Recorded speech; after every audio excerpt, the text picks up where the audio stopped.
basis because I've got somebody else coming. Yeah, and then I'm just sitting there. Don't worry.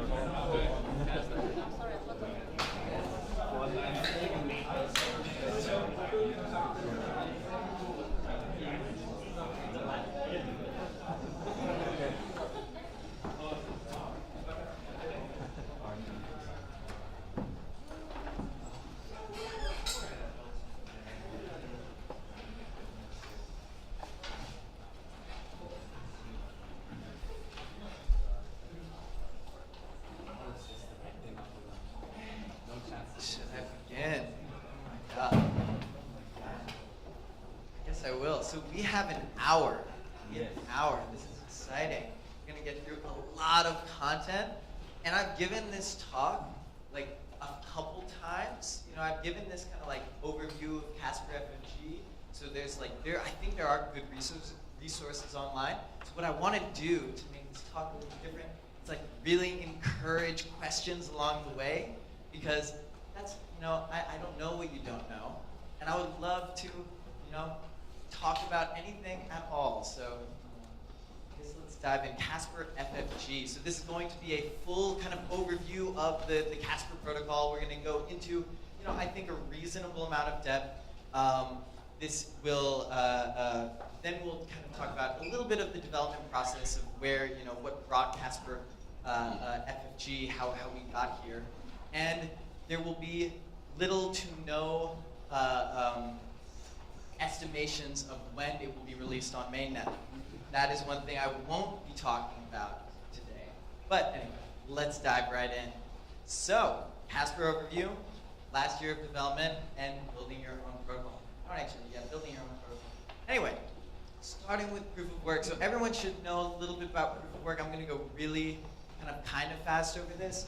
We've got, you know, our Genesis block. We've got our miner, and the miner receives transactions and you know, creates a block by doing, you know, hashes a bunch of times, for instance, and it costs some amount of energy. So there's some kind of cost, and they get rewarded in coins. And so, you know, they receive another transaction, and the current state of Ethereum is just, you know, a collection of all the blocks. And the new miner comes in, fork comes up, and the important thing is that that block is now, you know, orphaned. And so the reward is not given to that miner on the main chain, and so the miner has an incentive to switch to the, you know, the chain that's already the most difficult. And so there's this like natural kind of consensus, you know, natural reason to build on the longest chain. And so, you know, more miners come in, and you know, the deeper it gets, the more security you get. So, like some really good properties of proof of work. And it works, and it has been working for quite some time. Super exciting. But it isn't perfect, and that's why I'm working on Casper FFG. Boom, boom. Oh yeah, by the way, I'm an Ethereum researcher, and I've worked on Casper, you know, Plasma Sharding. That's who I am, Carl.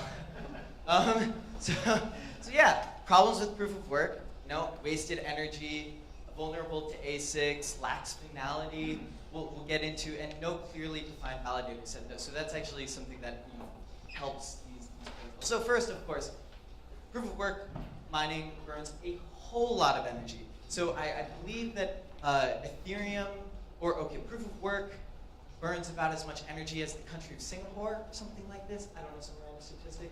And then like, I think Ethereum's proof of work is like 1/4 of Singapore. I can't remember what it was. Anyway, there's some statistics online. It's like pretty ridiculous. And I think we can do way better. And we should do way better.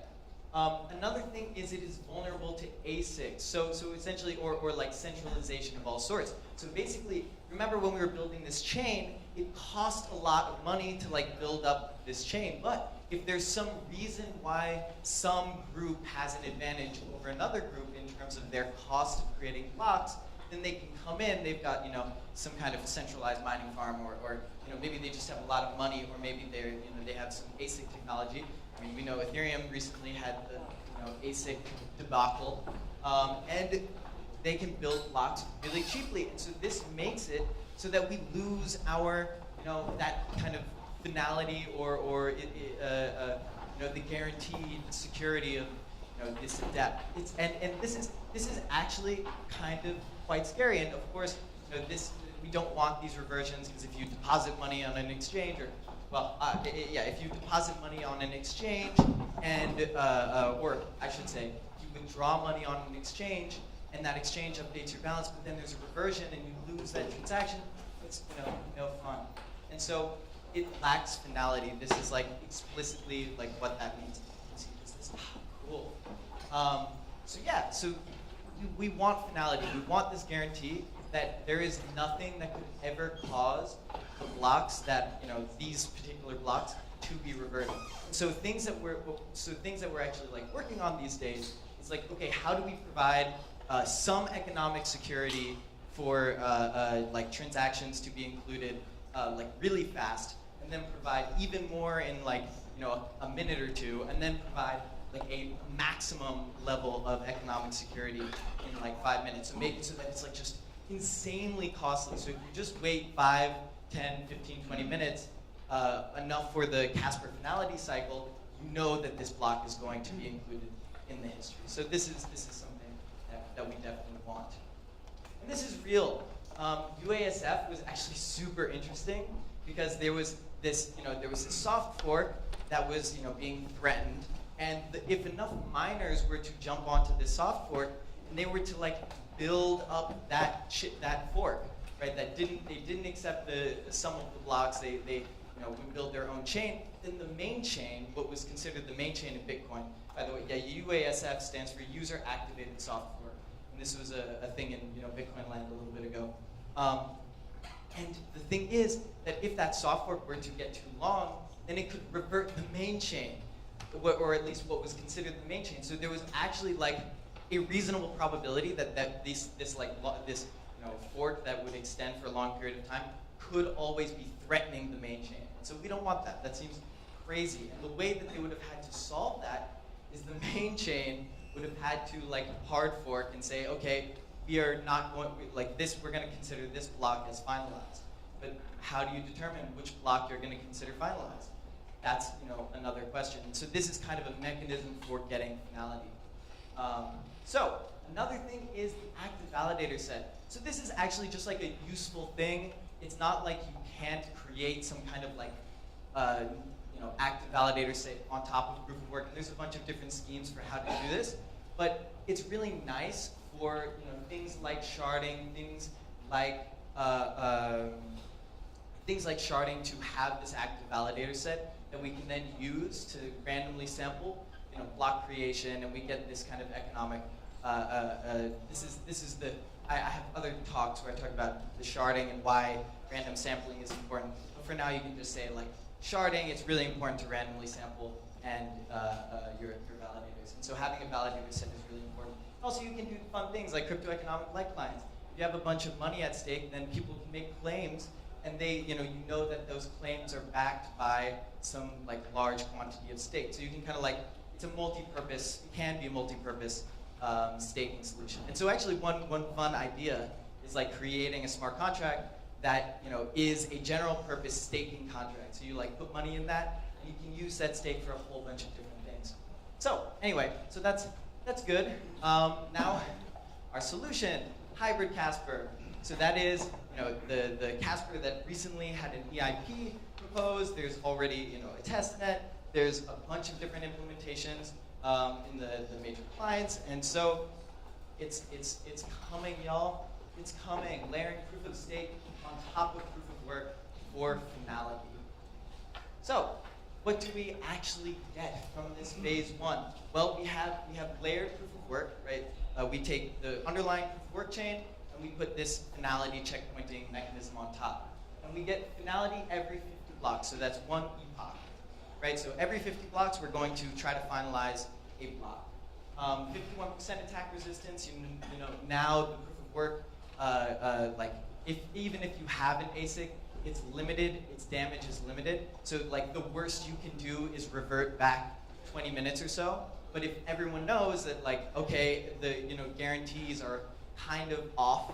If you don't wait for finality, then that's okay. Like you like buy a house, you're going to wait for finality on the main chain before you consider that payment finalized. And so you get this allows you to reduce the mining rewards. And we should like we can talk about this. I don't know if this explanation is clear enough, but the reason why you can reduce mining rewards when you layer proof of stake on top of proof of work is because now your attack surface is greatly diminished, right? Before you would technically be able to revert back as arbitrarily far. Now you have this limit where you can only revert about 20 minutes. And so now we don't have to pay the miners as much because we don't need to say, okay, we're gonna pay a huge amount of money for our security. Because like, remember that when we do pay miners and we do like inflate ETH, that is literally like a subsidy that all of the Ethereum community is giving to a single group of people. And these mining pools and these hardware manufacturers are making billions and billions of dollars in profit. So it's like a crazy, huge industry that doesn't necessarily need to be so profitable. So this is like really important stuff. And I recently had a debate with some at MIT Bitcoin Expo, which was a lot of fun. And I hope that the people who are like really in favor of proof of work and the people who are really in favor of proof of stake can come together and agree that it's just different designs with different trade-offs. So, gotta make the world. So, it's not about ideology. I'm not a proof of stake maximalist. Okay. So anyway, generally speaking, what do? These validators, they're going to deposit ETH into a Casper smart contract. This Casper contract is deployed on the mainnet Ethereum. When the full thing is deployed, then we will hard fork the chain to kind of provide subsidies and make this contract get a little bit of special status. But it's very similar to what you would write as a smart contract, just random developer. And it's written in Viper right now, which is kind of fun. It's getting formally proven, formally verified. It's super exciting. Like audited right now, and any ETH holder can become a validator, and so lives on Ethereum. Why deposits? Why are we doing this kind of like deposit scheme? Well, it's because what we want to do is we want to really disincentivize bad behavior. There's one way you can incentivize good behavior, and there's one way to disincentivize bad behavior. And we want to do both of those because we've got, we want to use all the tools in our chain tool belt. So we constrain the validators to be able to do the minimum amount of damage, and then if they ever do something wrong, then we slash them. So we're trying to make this proof of stake protocol not even rely necessarily on an honest majority assumption. We want to have a story for how particular attacks can be mitigated. So okay, let's say an attacker controls 2/3 of all the stake, and they start censoring validators. We actually have a mechanism so that though that censorship, it can be diverted relatively easily. So even with 2/3 of the coins, there are ways to fight back essentially. So this is kind of a design principle that we're going for. So, proof of stake, votes, and finality. So we've got the proof of work miners right here, and we've got the proof of stake validators. So they're kind of both working together. So first, the chain is chunked into 50 block segments called epochs. This symbol is the checkpoint, basically. Every 50th block is a checkpoint. The way it's calculated is literally block number mod 50. Finality is achieved when we get 2 consecutive checkpoints that receive 2/3 votes. So, what does this kind of look like? Well, the validators, they have these votes. They sign signatures. These signatures can include custom logic. We have basically abstracted away the signature verification process, so you can use crypto quantum secure signatures. So that's why when people are like, "Oh my God, quantum computers are going to break blockchains," they're like, "No, we solved quantum computers. We have signature abstraction." Boom. But really, that means you guys solve the quantum stuff and just plug in your signatures here. So anyway, these signatures are sent to the miners, and boom, now we've got 1/2 of the validators have voted, and boom, three-quarters. Yes, so two of the votes were included in that block, and then another vote was included in that block. Each vote is subsidized, so there's there's no cost to miners, and I think they actually get a small reward for including these votes. So they want to include as many as possible. So now this checkpoint is justified. That means that it got 2/3 or more votes. Okay. now we've got another checkpoint. And right now I'm just saying, like, instead of 50 block epochs, we're just doing like 3 block. So now we've got a new checkpoint. This is 1 epoch, and we send some more votes. And these votes, what do they actually look like? Well, they have a validator index. They've got a target hash, target epoch, and source epoch. Okay, so they basically, the target is the top checkpoint, right? The one that you're kind of voting on, and the source is that one's descendant, direct descendant, that one's child. And so the validator index for this vote, for instance, is like 1, and the target hash is the hash of this block, and the what's it called? The target epoch is just like 2, for instance, and source epoch 1. So very, very simple vote structure. So once again, we send these votes, and boom, now this one is justified. Yellow means justified. But the exciting thing is, boom, this one is finalized. 2 in a row, we have a finalized checkpoint.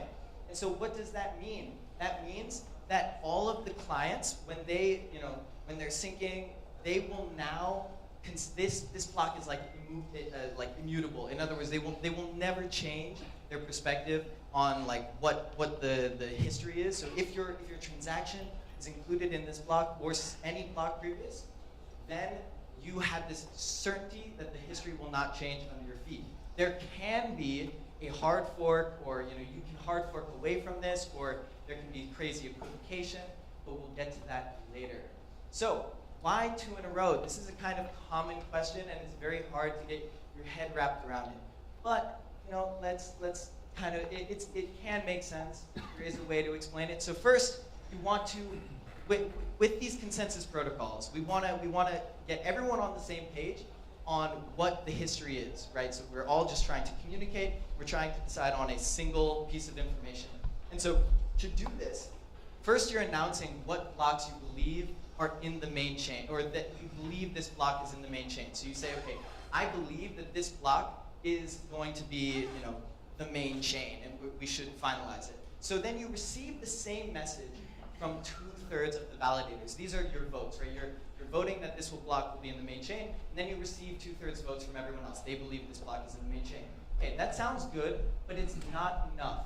Basically, what you need to do is you also need to announce that you heard everyone else say that they believe that this block is in the main chain. So then you sign a message saying, not only have I heard, not only do I believe this is in the main chain, but I also have heard from everyone else that they believe it's in the main chain. And so once you've signed that, then you receive that same message from 2/3 of the validators. That's when the block becomes finalized, right? So it's because not only do you all think the block is in the main chain, but you all also think that everyone else thinks that block is in the main chain. And so it's only at that point where you can say, okay, I actually believe this block is in the main chain. And so you know that everyone else knows that the block is part of the main chain. So it's a little bit weird, but it makes some sense. And it's an important concept. So what is this kind of like, that seemed like there were 2 phases. Well, in previous versions, and in oftentimes when you see these BFT protocols, you have this like prepare and then commit. So the prepare is, I believe this is in the main chain. Commit is, I have heard that everyone else say this is in the main chain. I received prepares from 2/3 of the other validators. Well, in our case, what we're doing is we're taking each vote. We're saying the vote counts as a preparation of the target and a commitment to the previous epoch. So you're saying that, remember, each vote was like target epoch and source epoch. And so what we're doing is we're kind of like bundling this logic into one. So we get actually added efficiency. And so like Vitalik has a blog post where he talks about how this is, in some ways more efficient than the traditional BFT. Although Phil Dine has also suggested that it's not true, and I am not sure who to believe, because I like both of those guys. Anyway, so this vote, right? This vote is saying, I believe that this, it's a preparation on this one. I believe that this block is in the main chain, and it's also a commitment to this one, saying I commit that this one, I have seen 2/3 of the blocks in the main, or 2/3 of the votes for this block. And the reason why you can actually do this is because there is logic in the smart contract that says, okay, in a chain, I'm going to check to make sure that this property always holds for each block. So it's like a vote is not valid if if there wasn't 2/3 votes on the previous block. Anyway, so, but I will get into that a little bit later. So, slashing conditions. This is really important because so far we've just talked about voting and getting something finalized in the main chain. If we ran our protocol right now, then there would actually be the potential for multiple forks to arise, and these validators could vote on both of them. And we don't want that to happen because we want one single history. That's what we're trying to do. So we have 2 slashing conditions. These slashing conditions, the first one is no double vote. So it's pretty simple. Right? This is the kind of like mathy definition, but this is the picture definition.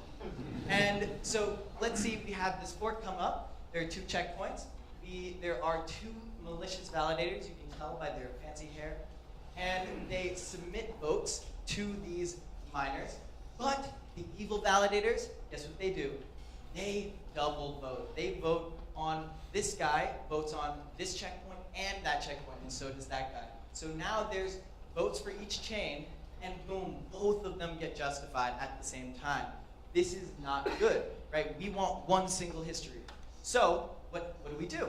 Well, this guy notices he's watching the gossip network. He's kind of like pulling in all blocks and all votes from all validators. He sees that these 2 signed conflicting signatures, signatures which vote on conflicting chains. So what he does is he submits evidence of that misbehavior to the miners, and to this miner, and the miner creates a block, and that block both rewards him for submitting evidence and slashes, deletes the deposit of this evil validator. And now, and actually, sorry, not just this validator, but both validators, right? He watched and he submitted evidence for both. But the interesting thing is that they are slashed on this chain now, right? They're only slashed on one of the histories. So this guy notices, and he's like, okay, I actually don't want to just slash him on one history. I want to slash him on both histories. So he gets a reward, and they're slashed on both histories. So now we have 2 different histories. We have 2 different, justified checkpoints. But in both of them, both of the validators are slashed. So that means that if you misbehave and you vote on 2 conflicting checkpoints, then you are going to lose your funds on every possible fork of Ethereum that exists. So it's a death sentence, no matter how the forking stuff plays out. Now, there is something to note. This slashing actually is not as harsh as I initially may have made it seem. It turns out that what we're doing is we actually say, okay, if you vote on 2 conflicting checkpoints, and you're the only person who has kind of like misbehaved, and it like seems like it might be a mistake. Essentially, maybe you have 1% of all the votes, and you just vote on a random fork accidentally. We're only going to partially slash you, unless there's like actually 33% of votes on conflicting checkpoints, because there's no real harm done, and so if there's no harm done, there's no reason to like penalize. And remember, the more we penalize, the lower participation. So the more money we give people, the more they'll participate, and the more money we slash from people, the less they'll participate. So it's this weird, trade-off. We have to manage both the rewards and the penalties. So, yes, please. So the slash, is it equal the rewards, or is there something which is burned? Yeah. Oh, great. So the slashing, all of this ether is burned. So another thing that people are often ask is they say, okay, why don't we just take the money that these validators have and redistribute it to the other validators, right? That seems kind of logical at first glance. Well, it turns out that doing that means that 51% attacking the chain is free if you have all the validators, if you have all the deposits. So essentially what that means is you say, okay, I own 100% of the deposits. I'm going to vote on 2 conflicting checkpoints with 1/3 of my voting powers. But I know that all the money is just going to be redistributed back to me. So it makes attacking the chain less costly. So if you don't have 100% of the deposits, but you have 80%, you now get this huge premium. And a funny thing that people don't realize, when you burn money, that's actually redistributing, it's like economically equivalent to redistributing that money to every single person who holds ETH equally. So really, what we're doing is we are redistributing these funds, but we're not redistributing to those ugly miners, ugly validators. We're redistributing it to the people, the whales of Ethereum. We the people. Yes. And you talk about some evidence. What is the evidence? Great. So the evidence is it is so simple. It is a signature on a message which says, I vote on this epoch number 2, for instance, and with this block hash, let's say block hash A, and I also have this message with the signature that says, I vote on this checkpoint, and this checkpoint, this epoch number 2, and this block hash B. So because the block hashes don't match, we slash. So it's literally like the smart contract. It's like, maybe 50 lines of code or something. Or, that part is 1 line of code. It's just like if this, then that. And it's just checking a signature, checking the block hash, and checking the epoch number, and then slashing. Yes? How does the slashing actually affect the votes that were cast? So say those ballot actors vote, and they get slashed. Do the votes persist? Do we still have the corrections, right?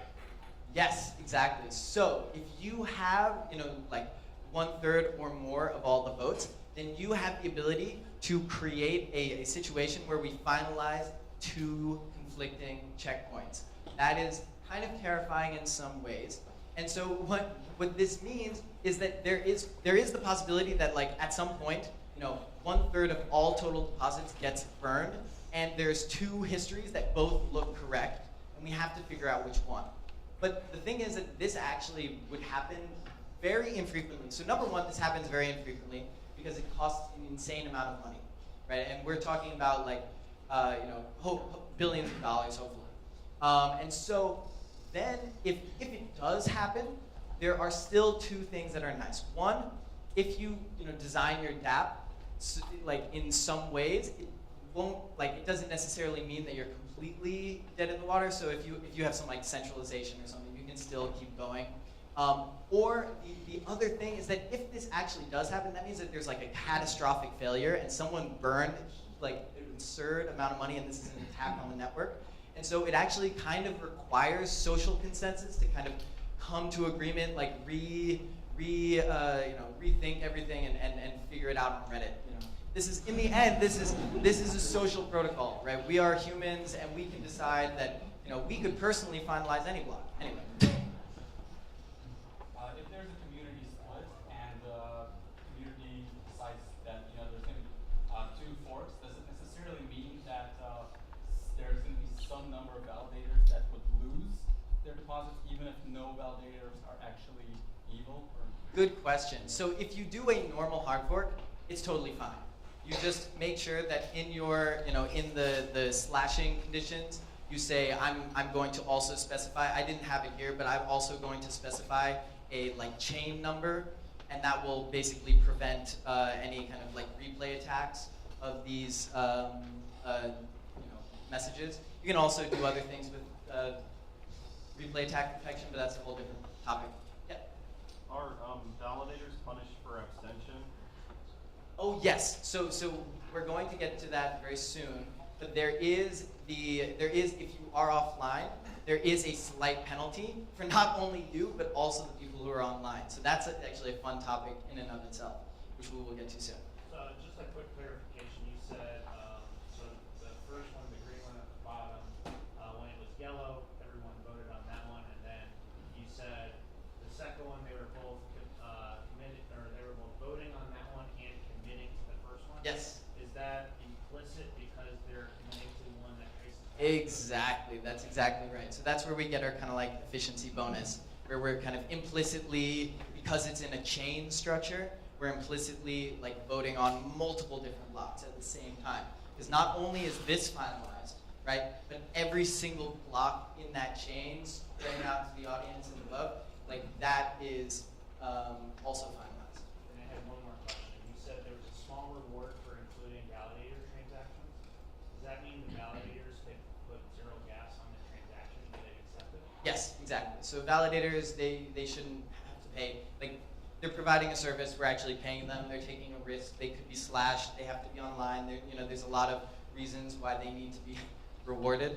And we shouldn't reward them too much though, because we should give them just enough. And actually, how much we reward them is another topic. The more you reward them, maybe the more infrequently you are able to, you get these kind of catastrophic failures where two checkpoints get finalized. But at the same time, that's more money that you're paying them. And so, like, if you do the analysis, you say, okay, economically speaking, it costs this many millions or billions of dollars to if there's a catastrophic failure.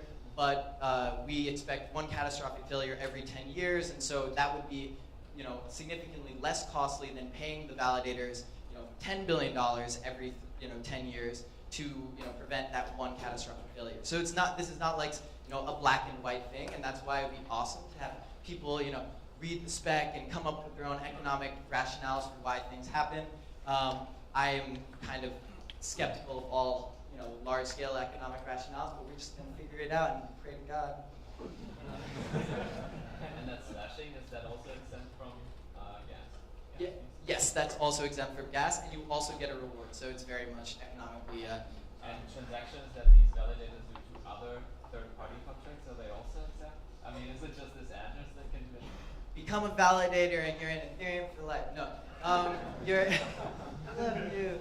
No, they're just normal transactions. It's just this particular contract that has these special privileges and these particular transactions. But these are normal transactions, by the way. They're just normal Ethereum transactions. So they're pretty efficient. Yeah. I still don't understand why you decided that, because they get a reward for doing things, so you could just make that reward a tiny bit larger, and then the transaction fee would be paid.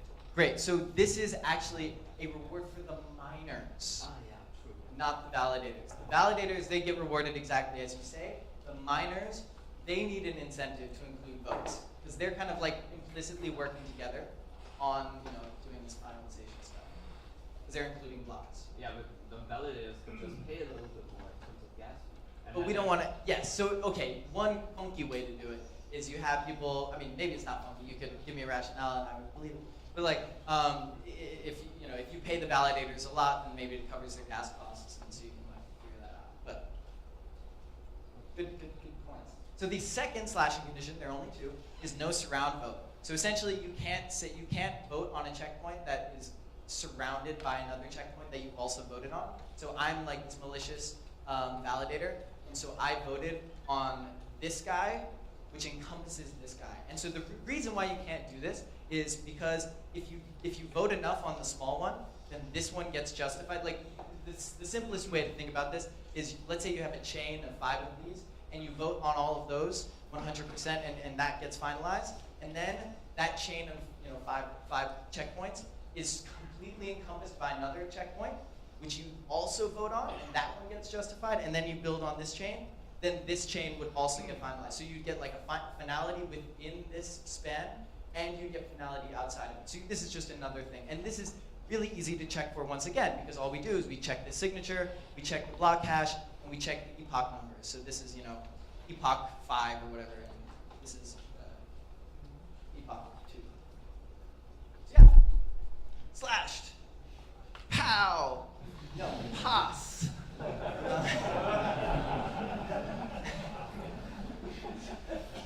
So now we can go back to our thing where we're going to be voting on the checkpoints, and the miners are creating blocks, and they're this guy voted on a fork, but it's okay. They're just these guys voted on that one, and now this is finalized, and that's justified, and continues like that. And miners are still creating stuff. And remember, this finalized not only this block, but it finalized every block previous, and we are good. And so, oh no, it's a proof of work attack. Oh no, what's going to happen? The proof of work miner's like dun dun dun dun dun dun dun dun dun. Oh, we didn't even care. That guy just wasted his time. He's gold, but he's not cool. Proof of work attack failed. Go Casper. So this is actually why we don't need to pay the miners so much, because essentially the actual damage that the miners can do on the chain is greatly limited by the fact that we have this extra checkpointing scheme.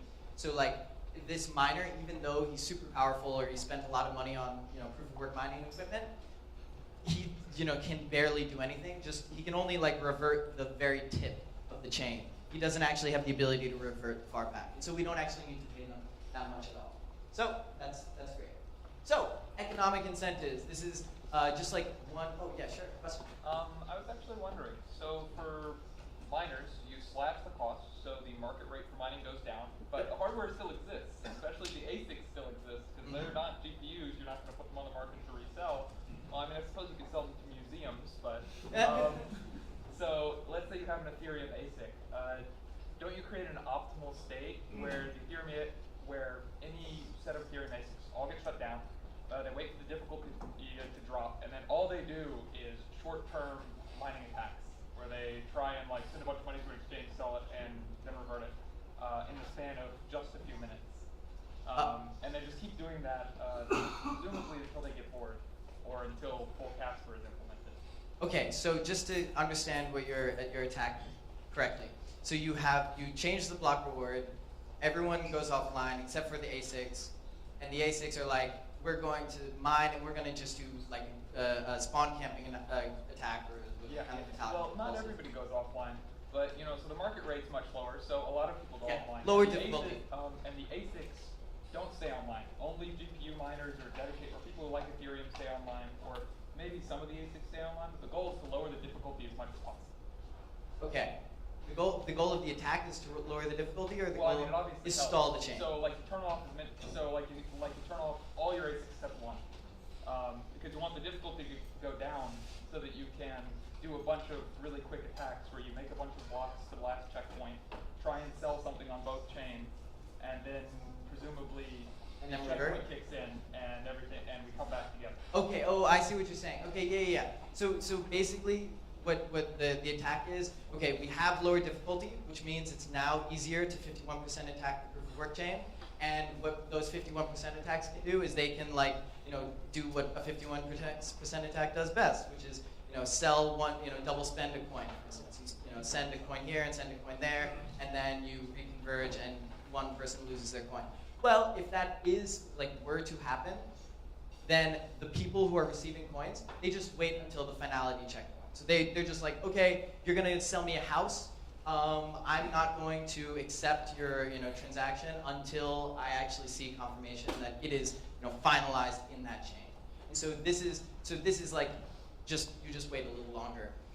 And the cool thing is that for most transactions, it's probably fine to just keep that 6 block depth. You will actually see how much forking there is. And if there was ever a problem with forking, maybe we could get the miners more, but I highly doubt that it will actually be a huge issue. So economic incentives. This is just one brief touch like very, very kind of simple bit on the economics and incentives, especially discouragement attacks. So this is actually a simplified version. I'm making it so that there's just one checkpoint. But anyway, so rewards and penalties. We've got this chain and it's growing, but boom, now we have a fork. In this fork, there are 2 checkpoints. They haven't been voted on yet. And now in these forks, remember, they're going to be rewarding the validators. They're going to give the validators some amount of money. And that amount of money is based on this function, this fancy math thing. And the fancy math thing basically says, first, this is the last finalized epoch, the LFE is 1 here, right? This is the last finalized epoch. The current epoch is 2. And so the disutility, this really should be disutility. The disutility, the chain is working properly, right? So we're going to reward the validators as much as possible because they basically just finalized a checkpoint and they're moving forward. And so that's great. So no loss of utility.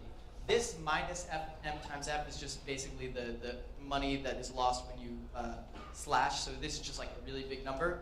And we're going to ignore it for now because we're talking about online versus offline validators. So now, notice that the rewards are being handed out on this fork and on this fork.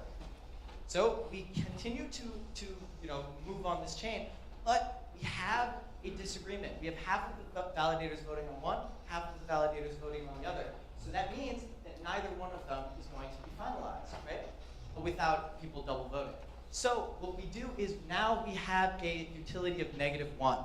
right? So we basically did not reach finality on this checkpoint, so we're going to have to penalize people. But note that we're not penalizing people equally. This chain, the top 2 validators voted, and so they're going to get -1. And this chain, and these 2 validators, they voted on this other chain. So from this chain's perspective, these guys get -1, and these guys get -2. But from the other chain's perspective, these guys get -2, and these guys get -1. So notice that we are penalizing each one of these validators differently, depending on which chain they voted on. Because in the history so each chain, remember, think of it as like you don't know anything about anything else in any other chain unless people tell you.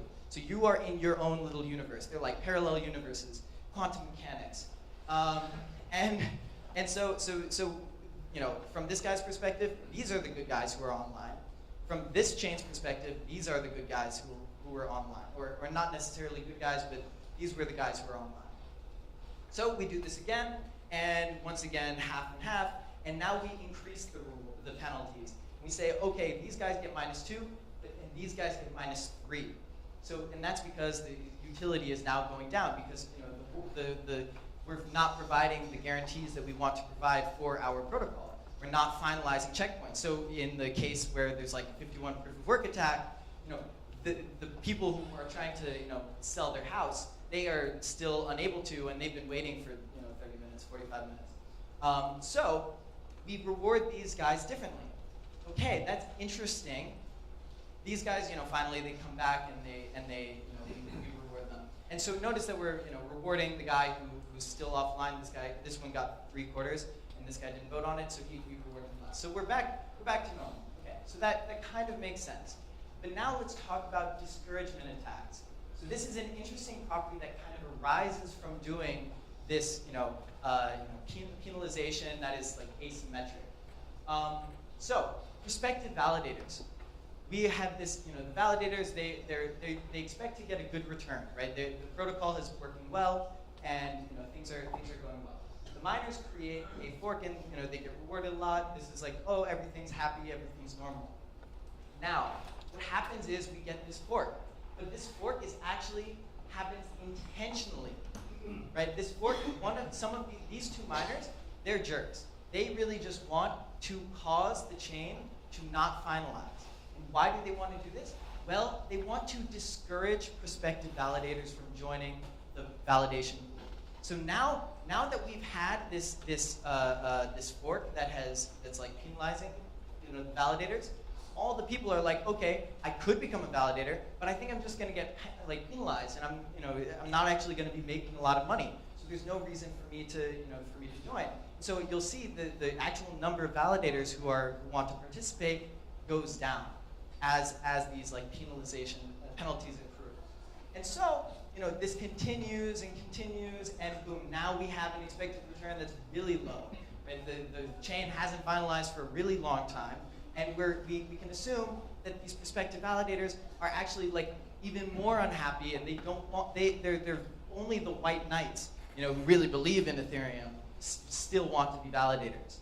And so what this does is now it actually requires less ETH. So the good guys start going offline. The people who are just economically motivated, they just go offline. And so the bad guys, they have less ETH that they need to have more than 1/3 of all the stake. So like a common attack is first you discourage a bunch of validators from joining, and people drop offline, people start participating, and then you have, like control more than 1/3 of all the stake, and you cause a finality, you vote on 2 conflicting checkpoints, and you get 1/3 of your votes, your deposit slashed, but that 1/3 is 1/3 of a much smaller pie. So you don't actually get hurt as much. So this is kind of a consequence of the fact that we're playing a iterated game instead of just like a single game, right? So like, because we're playing this iterated game, there's a game on whether or not to participate. We have to like really, in the end, when we do this kind of game theoretical analysis, we need to make sure, like, ideally we would just simulate the universe. We would just have You can just keep going out and you say the incentive to, first we have the incentives of the actual rewards and penalties, and then we have the incentives based to like participate or to not participate, and then you can pull it even further back, an incentive to wake up in the morning versus not. And so like, we now, because the attacker, 51% or cost of finality reversion, we have a smaller bucket to pour on their head. So that is like this discouragement attack, and that was one thing that like actually wasn't immediately obvious necessarily when we were thinking about these penalties and rewards. Another thing that is worth noting: why do we penalize both the people who are online and offline? And the reason why we're doing this is because we don't know if the reason why these guys are offline is because they're being censored by the majority who are online. So the availability, this message stuff is actually a non-uniquely attributable fault. So what that means is you can't tell the difference between one person not saying anything versus another person pretending not to hear the person, what the person is saying. So you don't actually know which one is happening, so you have to penalize everyone. Penalties for all. So, great. That is kind of an overview of Casper. Actually, now maybe I'm going to get into another section where it's kind of like the road, like how this actually happened, what the kind of designs were. Any questions about the actual Casper protocol? Just take a moment. Yes. So this was something I was wondering about. Is like, I could imagine there could be a scenario where somebody actually wants their Ethereum to be slashed, right? Like imagine there was like a guy that's like the Joker or something. Like they just want to watch all the ETH burn, maybe burn ETH. I'm gonna start. Maybe they hacked Coinbase. They have like 100,000 Ethereum. They know they can't keep it, but they're like, okay, I have a great idea. I'll just keep validating the wrong blocks, get all that slashed, increase the price of the ETH I have in another wallet. Is that a risk, or do you think it's such a minor thing when it can happen? So I definitely think that's a risk. All things are risks. But what I would say is we are actually trying to fight against that. And the way that we're doing that is we're saying, okay, we're not going to slash validators if they have, unless there is a finality, unless we do have two conflicting checkpoints that get finalized. So we only partially slash them if they are a minority validator. So what this protects against the fact that basically if you're, okay, so first the attack is I'm a validator or I'm a validation pool. I have this security set up and it gets infiltrated and someone just wants to burn all my money, right? So that is a real problem. And so what we do is we say, okay, as long as you make sure that your actual validation weight is lower than 1/3, then you can't cause a finality reversion from being hacked, and so that we're not even going to slash you fully. We understand that there is the possibility of getting hacked.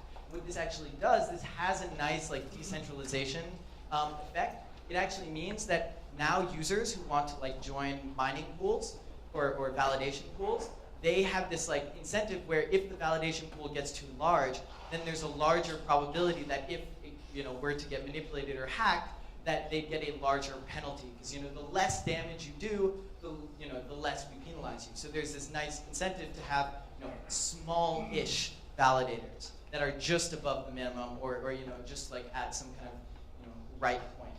The minimum being right now in the spec 1,500 ETH, which is a lot. We want to reduce that. It would be great, and we're actually hoping to reduce it to something like 32 ETH eventually, which would be much more reasonable. But still, could be a big amount, large amount of money.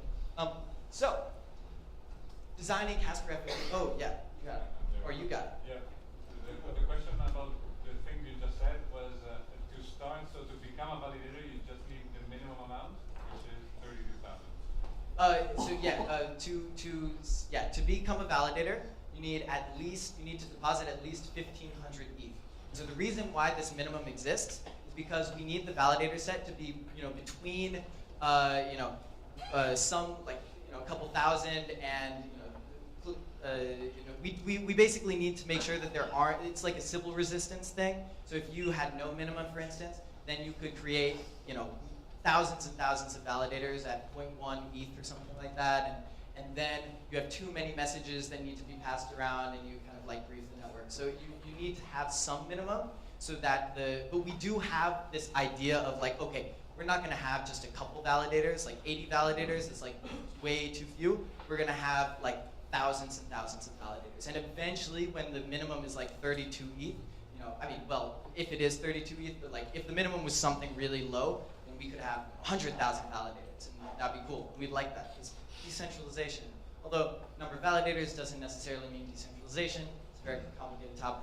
We'll talk about it for days. Yes? Yeah. Can validators propose the blocks as well and just kind of finalize them? Yes, so validators can also be miners. Now this is where, okay, imagine the ASICs are just super powerful and they say, I hate Casper validation, I just want to, like, I will never include any votes. And they continuously, 51% attack the network, never including votes. Now, the validators, what do? They say, okay, good for you, miner. I'm actually going to vote on a chain that doesn't necessarily have the largest difficulty. It's going to be, some kind of, we're going to mine our own chain, and we're going to say, okay, we're just going to vote on that one. So the actual miners, they're not in control really. Like the validators are the ones that are controlling finality at the end of the day. So they can always like soft fork away from some evil mining pool that doesn't include any any votes, and vote on one that does, that may have a lower difficulty. Yeah. Yes. Are you guys still using the concept of dynasties? Yes. So the way that validator rotation is another fun topic, where essentially you need to have 2 finalized checkpoints in a row to then rotate the validator set. And so that is a kind of dynasty change, and dynasty being kind of like the active validators right now, although they're not our kings. They don't own us. But that basically, once you have 2 finalized checkpoints in a row, then you switch out some number of validators. Yeah. Can we go back 2 slides or so? Sure. Like that happy times. So we're like splitting into 2 like universes as validators. Oh, like here? Yeah, how does like each validator, in this case, like they're penalizing each one differently depending on the chain. Yeah. How do they decide to like come to consensus and like switch chains if they're all online voting on different chains? Okay, so one idea is that maybe these guys are actually honest. These guys are also honest, and we just like the world was split into 2 and then separated, and so they actually just their messages can't get to each other, and so just 2 chains naturally grow really long. That is one possibility, and so once the world is reattached, these guys will start sending each other messages, and proof of work will choose the longest chain, and they'll finalize the same chain again. The other option is these guys are malicious, and who knows why they're building this chain, but eventually they'll probably converge back to the main chain because everyone's losing money and no one's happy. Yes. What's the reward distribution between the miners and the validators? I imagine you want to incentivize the miners to keep mining as well, right? Yes. So in the current spec, it is 0.6 ETH versus I think like 3 point something ETH for the miners. So a significant reduction in block rewards for miners. But there is going to be an increase in rewards for Casper validators because we don't have validators yet. Yes. Do you think larger validators could kind of purposely burn their funds to shake out smaller validators? Because you see that a lot in other markets. Exactly. So this is exactly the discouragement attack that I was talking about. So smaller or larger validators, where maybe it's just it's not necessarily. They can maybe choose the one where where the other participants have more smaller money, they will lose more on the other chain. But if they chose it, then they've effectively gotten rid of those smaller validators. Oh wait, say that again. Sorry. Essentially saying that imagine the larger validators actually choose the chain where they lose more. The smaller validators will lose less, but they'll essentially go broke. But the smaller validators go broke. Yeah. Not quite understanding where the smaller validators are getting hurt, or essentially that if you're a small validator and you have 100 ETH and somebody else has 100,000, they can choose the chain that's less favorable to them, but it also cuts out your 100 ETH. Yes. So you're talking about censorship. Exactly. And that censorship opportunity is why we need to penalize both of these guys. And so this brings us to a really awesome topic, which is leaking. So essentially, if this chain split were to persist for a very long time, then what is going to happen is the proportional stake of the online validators on each one of these chains is going to increase while the stake of the offline validators is decreasing. So the proportions, everyone's losing money, but some people are losing more money than others.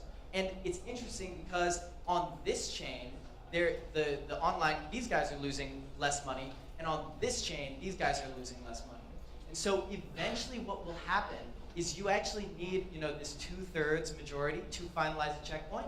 So if this were to persist for a very long time, like 2 weeks, something like that, then both of the chains will naturally finalize.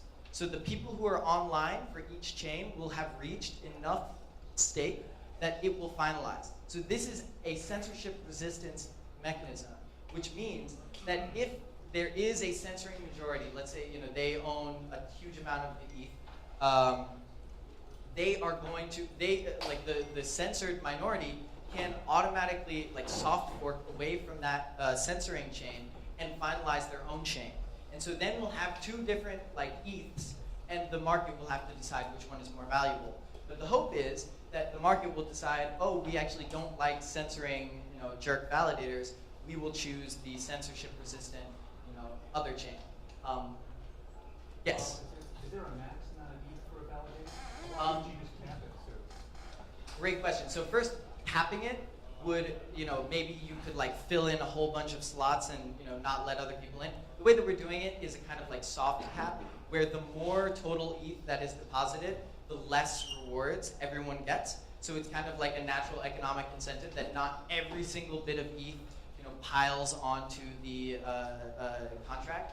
And there's basically people determine their expected reward and their risk, and they say, okay, this is a worthwhile investment or this is not. And so if there are too many deposits, then they'll just withdraw their money. And so there's a natural cap, but we just don't know what that cap is, because this kind of stuff is large macroeconomics. Do you have a sense from the miners how they react on this stream cut? How they will react? The miners are super awesome, actually. Okay, maybe not. I don't know. We don't know. Who knows? It doesn't really matter. The miners. What is their argument? Their argument is, we want more money. Why are you paying us more? And it's we're oh, well, it's better. We get a more secure network, and so we want to choose that one. And so I think it's hopefully these blockchains are controlled more by the people than by the plutocracy, and hopefully we can keep that property.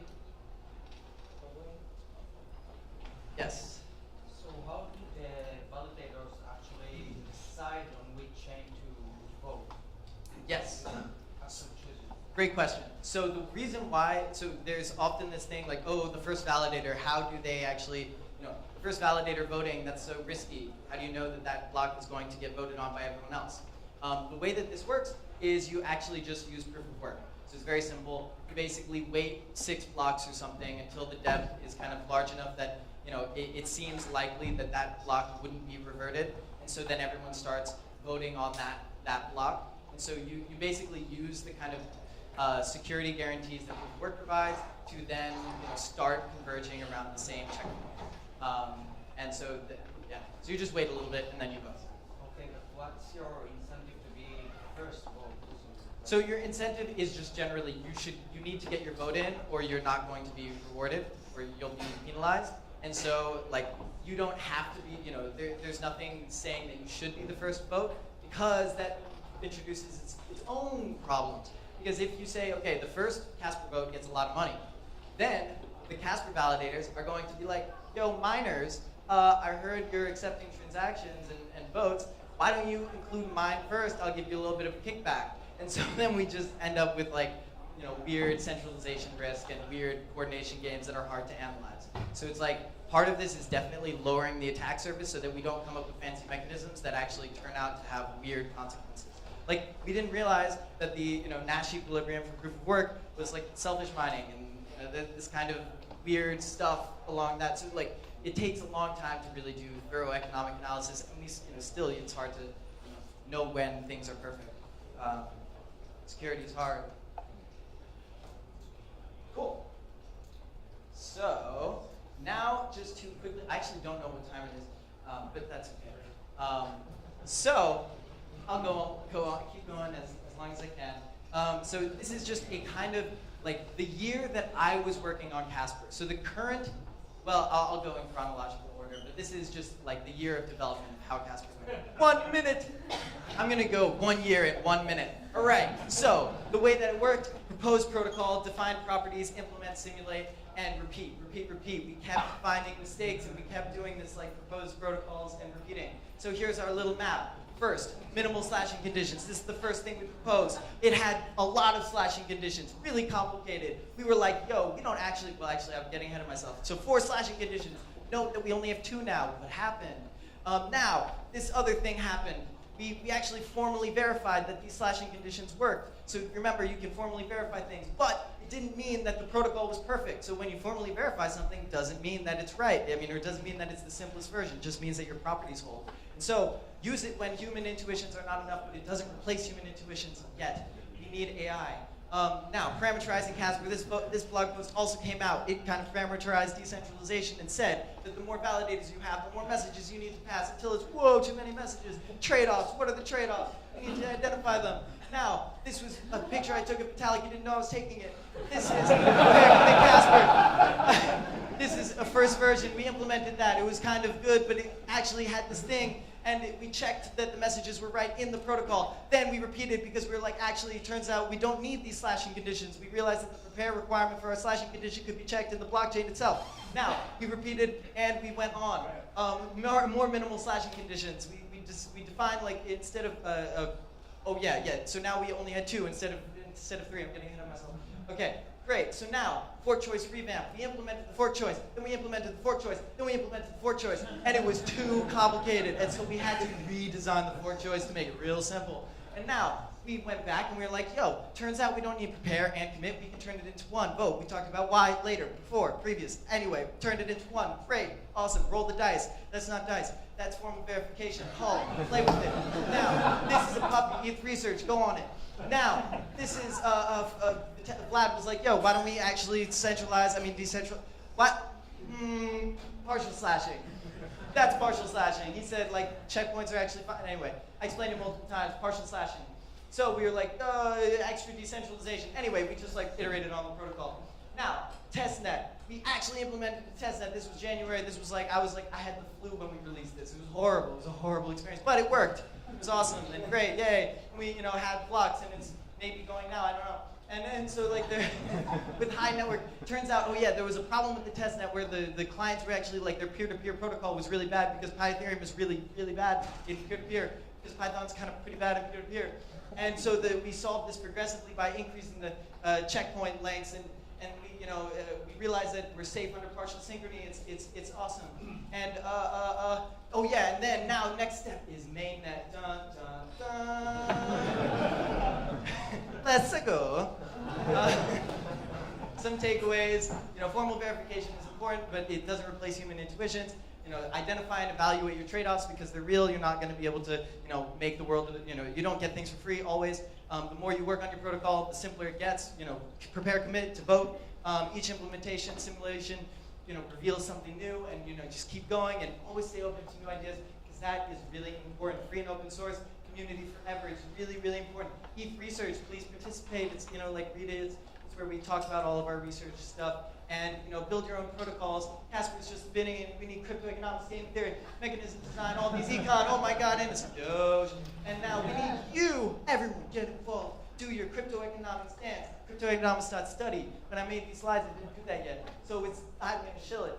Anyway, what we need to do is we need to share our information because then we can give other people good ideas. Because the way that this decentralization movement can actually succeed is if everyone knows how to build it. Because if no one knows what decentralization is or how to build these protocols, then if there was a bomb in the, I don't even want to say it, but it's a centralization risk. We need to decentralize not only, the money and all this, validation and all that stuff, We need to decentralize the people, who understand this and understand how to make it, work for, a better world. And we need to get more people involved, because I feel like if we have a small group of people that are designing like the consensus mechanisms for all of humanity, and that small group of people has like very particular interests in mind when they're designing it, then we actually may end up with like some weird economic centralization that gives that group of people more influence versus everyone else. It would be good to have people from all different communities get involved. And so if you're the first one in your crew to like get into blockchain and everyone's like, oh, you're really weird, then you just like share that information and like get it all going. So awesome, ETH Research, Casper, Doge, cryptoeconomics.study, tell your friends. These are some facts. I don't know, thank you.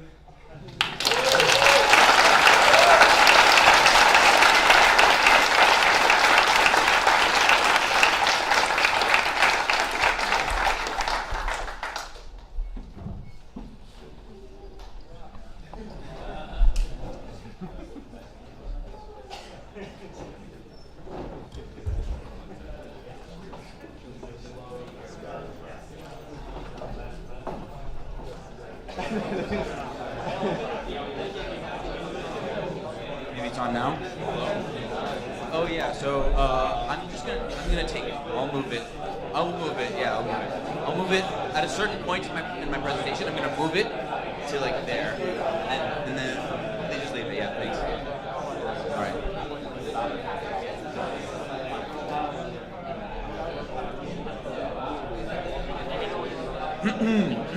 I know everyone. Hello. I know everyone needs a break, but all the time you take now is gonna cut into your break later, because I'll just go over like Carl did.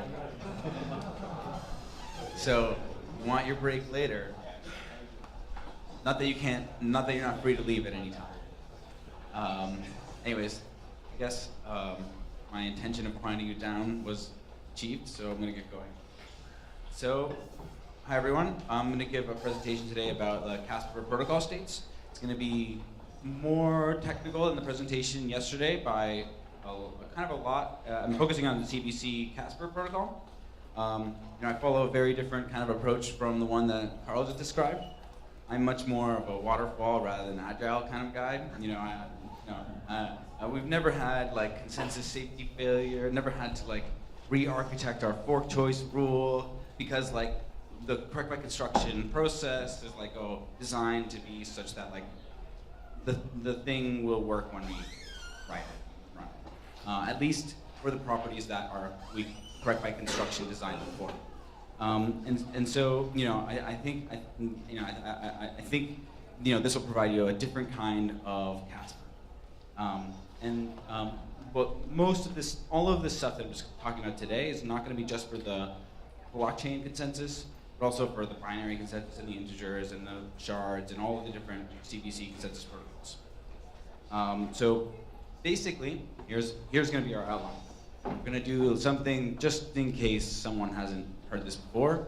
A little introduction to consensus protocols, very briefly, and then I'm going to talk about the safety proof. The first part of the safety proof I've talked about a lot at a lot of conferences, and so I'm going to keep that a little shorter. The second part of the safety proof I'm gonna expand on more than I normally do, and hopefully it'll be more clear. And then I'm gonna talk about liveness and prove FLP impossibility for the CBC Casper protocols. So that should be pretty cool. Here we go. So consensus protocols. They're for nodes, distributed network to make consistent decisions, even though there are pitfalls and they could make inconsistent ones. Consensus on a bit would mean like that we decide on a number 0 or 1, but in the same way that everyone else decides on a bit, meaning like if I decide on a 0 and you decide on a 1, then that's inconsistent, and we've kind of failed. The purpose of the consensus protocol has failed in that context. We're supposed to make the same one. And like in all the CBC stuff, we do a bunch of different consensus protocols. Bit is the easiest one to think about, but we also can do consensus on integers, on blockchain, on sharded blockchains, on all sorts of different data structures, all while using the same safety proof and not having to change the setup of the consensus protocol almost at all. So we have safety and liveness. These are the two things that that slide might have been. Oh yeah, no. So that's for all consensus protocols generally can decide on arbitrary stuff. Usually people just do bits and replicated like virtual machines or like series of logs. You know, like a like a blockchain type thing where you just have a sequence of decisions. And like but we're gonna talk about at least sometime doing more exciting things like integers and sharded blockchains, which are a bit different. We usually don't see consensus protocols on weird stuff. So safety means that they decide on consistent values. Liveness means that they eventually decide on values. And we also want our protocols to be non-trivial, which means that they could potentially decide on mutually exclusive values. So there's like a way to decide on 1 and a way to decide on 0. We're not always going to decide on 0 or always going to decide on 1. So basically, consensus is kind of hard because like these nodes aren't necessarily seeing the same stuff. They might see different messages on the network. Messages might be reordered, lost, delayed, and also you know, so the network delays could really make it difficult to come to consensus. And then we also want to have consensus in the context of Byzantine behavior or malicious behavior on the behalf of nodes. So you know, protocols called asynchronously safe if it's safe in the context of arbitrary delays in message arrival or program execution, and it's fault tolerant if it tolerates, like if safety or liveness, for example, tolerate malicious behavior or arbitrary node behavior. Great. So now we're going to talk about the CBC Casper protocols and how they're set up to do consensus. And there's two parts of the proof, the safety proof. So in the CBC approach, we kind of give the proof setup before we really fully specify the protocols. So we're going to have protocol states and state transitions that describe the way that an individual node follows the protocol. Protocol state transitions are transitive. So there's a transition from one to another, and from that second one to the third, then there's a transition from the first to the third. We also have this notion of estimator, which maps the protocol states to some values of the consensus or properties of the values of the consensus. In the binary consensus, that would be like, oh, it's a 0 or a 1. In a blockchain, we'll say like, oh, look, our fork choice of this chain. In a sharded chain, we say, look, here's a fork for every shard. But we have some kind of map from protocol states to values of consensus. And then we have this notion of safety, which means that like a property holds for all future protocol states. So a property P is called safe, has estimate safety if it holds for the estimator at the protocol state, and for all future protocol states. So if once this estimator is invariant, say like it's 1 for all future protocol states, then it's called safe on 1. So here's like a great example of that. All the red ones here are safe on 1 because all of the protocol states that they can transition to have this property 1.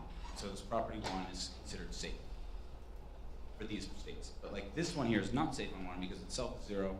This 1 is not safe on 1 because it has future states that are 0. So safety, in this local sense, estimate safety just means, oh, my estimator has this invariant property for all future states. And two states are said to have a common future state if there is a third state such that they can both transition to. So like in this previous one, like this one is a common future state of that one and that one, it's a common future state of that one and this one, because there's a path, and so in that one, and from that one to this one. So this is kind of what it means for them to have a common future state. And then our consensus safety theorem basically says, look, all the safe properties are consistent if you have a common future state. If there's a future state in common, and one of them is safe on 1, that means that all of its future states have 1, and that means that the other one can't be safe on 0 because the common future states have to be both 0 and 1, which is like not being allowed here, right? So if nodes have a common future state, then these invariant properties, the safe ones, are mutually consistent. Kind of makes sense. You know, there's some things that are invariant about all features of protocol states, but they have one feature in common where they're consistent. So this example I just kind of gave, imagine there's two states. One of them is safe on 1, and they have a common future state. The other one can't possibly be safe on 0, because that would be a contradiction.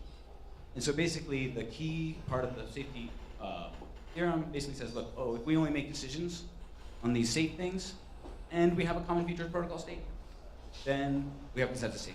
So if nodes are only ever protocol states that have common future states, they only ever decide on things that are invariant in all future protocol states, they have consensus safe. This is like the basic, most important part of part 1. I mean, that's basically the first half of the safety theorem. It's like, okay, it's a discipline for making decisions. It says only decide on things when they're invariant in all your future states. And it says that, look, if you share a common feature with some other protocol node, then you guys will make consistent decisions. So, common future state, only deciding on invariance implies consistent decisions, which is like our safety requirement for consensus protocols. Great. So that's cool. We have this kind of like abstract thing that gives us we know very little about the protocol. But we know that and for any protocol, this is going to be the case, really, that like if you have some invariant properties and two nodes have a common future state, they could decide on those invariant properties and make consistent decisions. So we said very little, but we do have a clear setup for consensus safety, namely that we have to guarantee that they have a common future state. So in the first part, we assume they have a common future state. In the second part, we're going to guarantee that as long as there's not too many Byzantine faults, then nodes will have a common future protocol state. So that will kind of like complete the story and say, look, we guarantee that we have a common future state, and we only decide on things that are invariant in all future states, and so we have a consensus-safe protocol that tolerates the number of faults that we desire. But what are Byzantine faults? Why can't we tolerate 100% faults? Turns out to be an important question, because, especially when you're doing a correct construction thing, because the correct construction protocol derivation requires that you specify what you need from your protocol, and like this, we need it to tolerate Byzantine faults, which means that we need to say what they are, and we kind of like there's like this background assumption that like we couldn't tolerate an arbitrary number, and we can talk about that, and we will just now. So non-triviality means that it's possible for nodes to decide on inconsistent values. So non-triviality basically means that there's two outcomes that are mutually exclusive that are possible. So it's possible to go from this state to that one, possible to go from this state to that one, and these are mutually exclusive outcomes. So we don't want nodes to decide on these mutually exclusive outcomes because that would be deciding on inconsistent stuff. And as soon as they get here in the red, they're clear to decide on 1 or 0 because like that's the criteria for decisions. Whenever anything's invariant in future protocol states, you can decide. But so basically, they can't independently follow these state transitions because if they do, they might end up on either side. They might get lucky, but they might not, and they might end up on the other side. So then, basically, we're gonna make this assumption, right? We're gonna make this assumption that there's some set of nodes that are called consensus forming or validators, and that nodes follow the protocol, receive messages from these validators, and use them to coordinate their decisions. This makes sense in our proof of stake context, and it makes sense in like the context of consensus as far as people have studied it so far. So I'm pretty happy with this assumption that there are nodes that protocol following nodes will receive messages from, and that they will follow the protocol executions as a function of what messages they receive. I think it's a conservative assumption. I hope you agree. And basically, what this means is that these validators that are sending these messages, if they're malicious, they can actually cause consensus failure because they can send different independent messages to the different nodes. So if the validators send messages to you that have nothing to do with the messages that send to me, and I'm taking my state transition as a function of the messages they send to me, and you are taking yours as a function of the ones sent to you, we potentially have consensus failure. So, we very much can have consensus failure because if nodes execute independently, they will have consensus failure. And if they're watching validators to prevent it, and the validators are just showing them independent stuff, they totally will have, or they won't have safety. So, so there's this notion of equivocation. I'm just gonna drop. So equivocation is this behavior that isn't a single protocol execution, but can only be accounted for by more than a single protocol execution. So if a node is at this protocol state, this green one, and then this other green one, like that's not an equivocation, because like it is possible that it went through these states, maybe through those states, or maybe through these states, to get from this state to that state. And so this seems legit. It's possible that the node was here and there. However, if a node is there and there, these two different protocol states, then you know somehow that that's fishy, right? Like, because there is no protocol execution actually through those two states. And so these validators who are who are sending us independent messages potentially, or who are trying to derail our consensus safety, could use equivocation. Actually, equivocation is fundamentally enough to cause consensus safety failure, because equivocating validators can just run independent protocol executions, because they don't need to act like they're running one of them. They can run multiple of them, and so then they make independent messages, which means that they can cause independent protocol executions, which means that they can cause consensus safety failure. And so equivocations are enough. Fundamentally, this behavior that I just defined of not following the protocol once, but doing it more than once, is enough to cause consensus safety failure.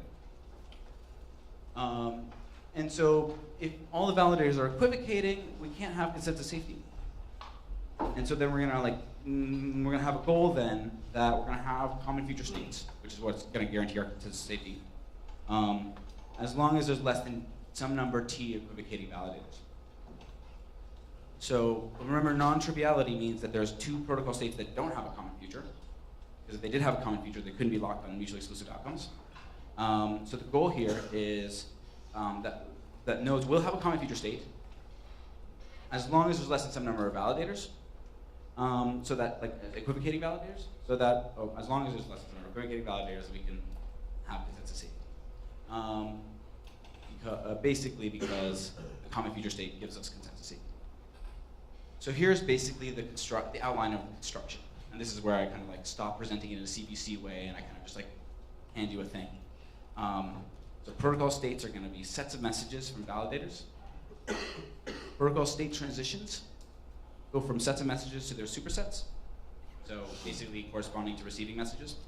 And then we're going to remove protocol states, the ones that have more than T equivocation faults. So somehow we're going to detect these equivocations from these sets of messages, and we're going to remove the protocol states that have too many faults. And the goal here is going to be that two states have a common future state, which is the union of those two sets, if and only if there aren't too many equivocation faults in this union. And they're like, there's not going to be too many equivocation faults in that union because that future state won't exist, because I would have removed it if it did have too many faults. And if it does exist, then obviously there's less than some number of faults, because the only reason why any protocol state is there is if there's less than some number of faults. And so this construction is going to give us our guarantee that as long as there's less than some number of faults, we're going to have a common future state. So first, we basically are going to make the protocol states sets of messages. So we got this power set construction, and M is like some set of messages. So any set of messages is considered a protocol state. And then we're going to have messages as labeled protocol states. So a validator says, hey, I'm at this protocol state. And that's it. Those are the messages. Messages say, my name is a validator and the state that I claim to be in. So if the validator is sending a message when they're at this state, their message will look like the validator name, comma, this state. So the point of this is that it gives us enough information to detect equivocation. The fact that they have a label on these protocol states, and then not all these protocol states have a path between them, means that some of them will be equivocated. Meaning that there are messages which are equivocated. But we're going to define these things more formally. If you want the well-founded definition, kind of give a little mutually recursive definition. But if you want a well-founded definition, you can take a photo of this. We have this empty set in the bottom case. Kind of build up the same construction, where our protocol states are sets of messages, and messages are labeled protocol states. So any message has two parts: the sender, left part of the label, right, and then the protocol state.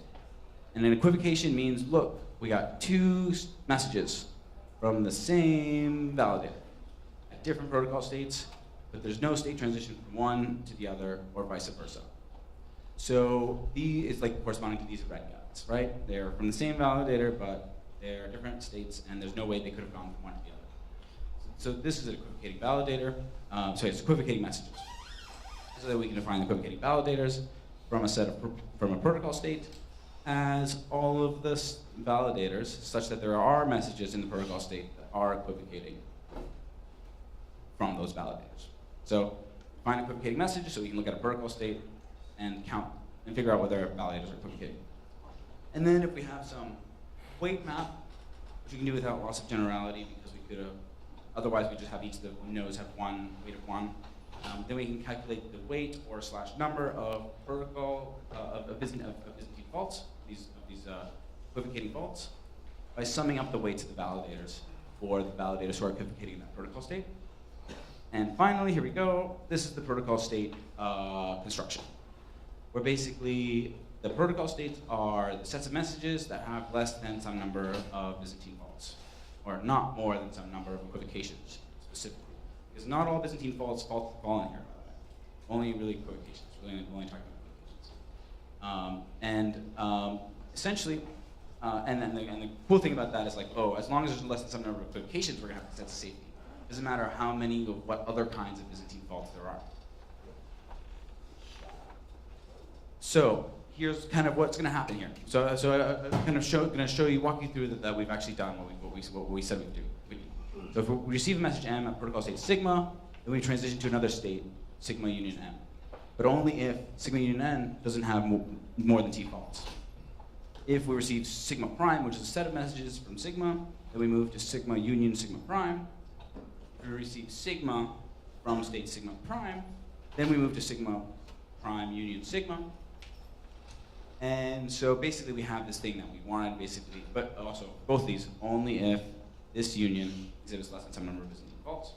And so then we have our kind of intended result here, where two nodes have a common future state, which is the union of their messages that they've seen, symmetric, right? And if and only if there's not more than T equivocations in the union. So I claim this is what was wanted, but let me make it super explicit.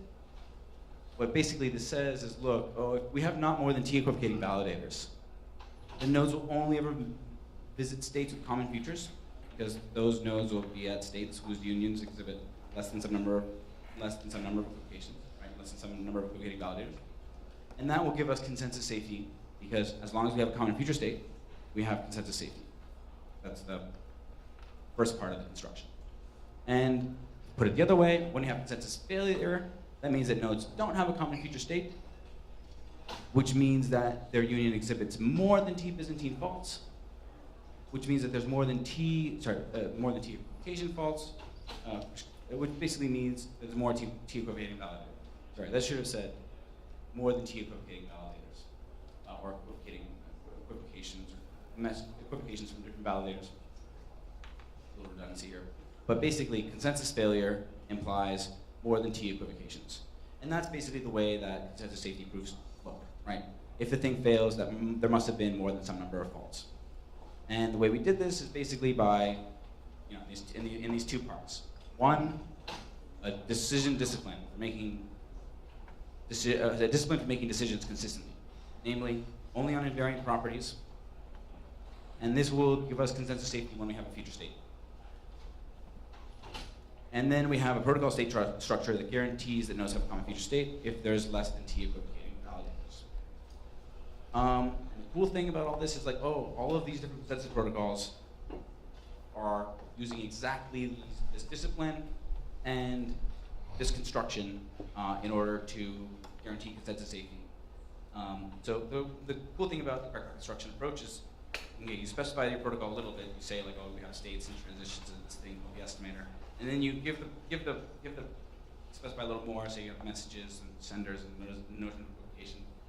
But we're still not really done specifying the protocol in the sense that there's still lots of ways that we can go. We can use one estimator or another to have different consensus protocols. We can make validators send messages at some times and not others. And the proof of safety is completed before the specification of the protocol. And so we have a lot of breadth to experiment without changing the proofs at all. But now we're going to get to maybe a cooler part of this talk. We've already seen this stuff before, where I'm going to talk about liveness and I'm going to give a little proof of FLP impossibility for all of these protocols. So eventually impossible. So eventually basically means that like for P at a protocol state, either means that P holds, or for all future states, eventually it will hold. So this is a subtle definition, but it basically means that like no matter which future state you go down, all your future states will have a way to get to the outcome. And so basically there's no escaping. So eventually it might as well be called inevitably. Whereas possibly, instead of having this for all future states here, it's just that there exists. And basically possibly, sigma means that there exists a future such that you can achieve this property P. Eventually means that like no matter which way you execute the protocol, like you can't avoid this P. So for any infinite trace of the protocol, if you go far enough down the trace, you'll get to a state where P holds. And that's eventually. So eventually is a lot stronger than possible. Liveness in our context basically means that we will eventually be safe on P or negation of P. Say when we're talking about liveness of some property P in our consensus protocol. So liveness is this really strong property that like, no matter which way you try to execute the protocol, you'll eventually get to one of these decided states. These are necessary sufficient conditions for deciding. So eventually, this corresponds to eventually a decision, because safety on P or not P are the properties that we need for a decision. Let's see. Yeah, any questions? Can you go back one slide and just in definition of eventually, is it not supposed to be there exists some state in the future so that after that state everything will have that property? Or No. So imagine if we have like a single cut on the protocol in the protocol state. So that where the property holds for like everything in the cut, but nothing after. Like so eventually doesn't insist that we will stay safe. So it doesn't insist that P will continue to hold forever. So like P could be just like you could have this like really narrow border that you eventually will hit. Like what P describes like certain protocol states in this like surface that like will definitely cut through all protocol executions. It's a recursive definition. It is a recursive definition. Yeah, both these are recursive. They both have closed forms, but I didn't give them here because I like these better. They were recursive. Sorry? I just didn't realize they were recursive. Oh, okay. All right. Anyone else has any questions? You can save them for later. So this is what liveness means. It means that like eventually we get to this decision criteria. Locked on a property means that we will definitely eventually get to decision criteria on that property. So it's like, as opposed to eventually getting to one or the other, we definitely go to one. So like locked is like if we're locked on one, that means that like we'll eventually get to a point where it's safe on one. Bivalent is this state where it's possible to go to safe on P and not safe on not P. So it's like it's possible to make one decision or the other, even though they're mutually exclusive. So this is valence. And so here's like, let's do some examples, right? Oh, we've got the state here. Is it live? Is this state sigma live? No. Anyone? Is it eventually safe on P or not P? No. For 0 or 1? I hear some mostly no's and a yes. Show of hands if you think yes, it's live. Show of hands if you think no, it's not live.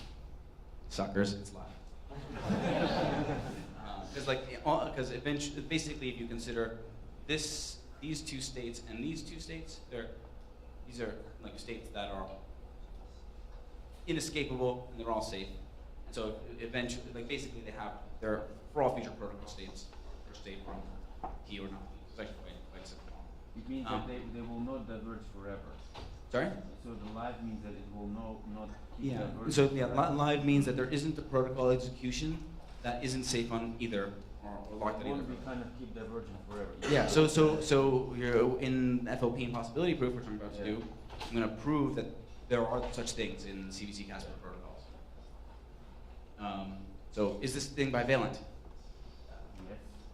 Obviously. Obviously, yes. Thank you, Alexa. Is it locked on P? No. Great. How about this one? Is it live? Yes. Is it bivalent? No. And is it locked? Yes.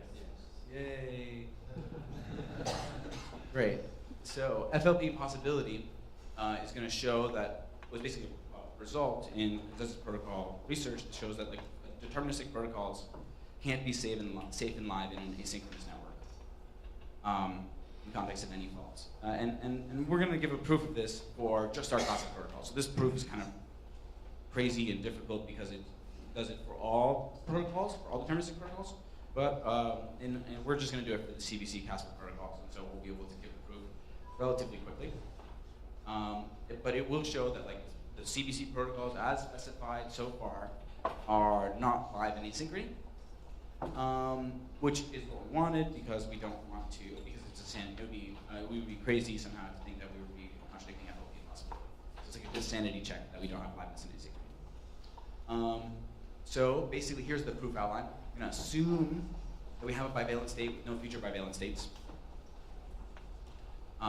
In order to find a contradiction to show that we must have a future bivalent state. And so if we have a bivalent state and we can find a bivalent state, find a bivalent state, find a bivalent state, then we'll be able to show that we can't have liveness because we'll find execution through the protocol, which is bivalent, and therefore, never is not eventually safe on one or the other. Yep. Can something be locked? If something's locked, is it always live? That's like something you say. Yes, locked implies live. Because locked means that you're eventually on P, and live is eventually P or not. So basically, we're gonna assume that we have a bivalent state, such that there's no future bivalent state, and then we're gonna pick two transitions from that state, such that one is locked on P and one is locked on not P, because which has to be the case because that state is bivalent. We have to be able to do that, and we have to pick them so that they're not equivocating. And then we'll be able to show a contradiction, namely that we'll be able to construct a bivalent state in the future, or show that one of these things actually wasn't locked. And then that will kind of complete our proof by contradiction. So first thing, notes, and then I'll bring up the flip board. So we have some trivial state transitions that I'm going to ignore for the purposes of this proof because it makes it too easy. So like the way I've defined it right now, like every protocol state has a transition to itself also. So you could potentially have a protocol execution that just is like the same state over and over again forever, and that's not. I mean, that's kind of reduces the proof to triviality. Another one is like if a validator has already been seen to be equivocating, receiving messages from them turns out to keep you bivalent also in a trivial way. So I'm going to ignore those. And then here's a couple of facts. We have a non-trivial state transition that corresponds to receiving non-equivocating messages from any non-equivocating validator. So at any time, you could receive a message from any validator that is equivocation. And basically, we're going to try to find these guys so that one is locked on P and one is locked on not P. And then we'll construct a future state that is bivalent, and that will wrap up the proof by giving us a way to find an execution of the protocol that never decides for not P. So I'm going to bring out the whiteboard. It's going to be great.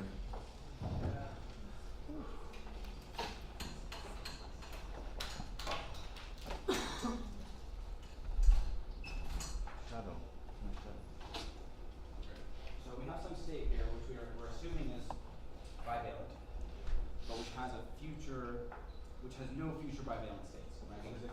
So we can't see. I think you need to put it under the light.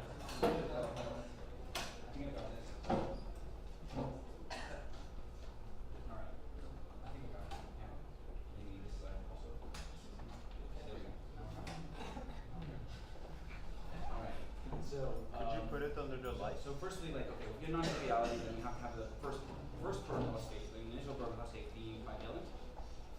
And basically, and the next thing we're going to try to show is that every bivalent state has a future bivalent state. And then that will be enough to like complete our proof. Yeah? Could you put it under the light because we can't see the colors of the bell? Maybe I can take a black pen also.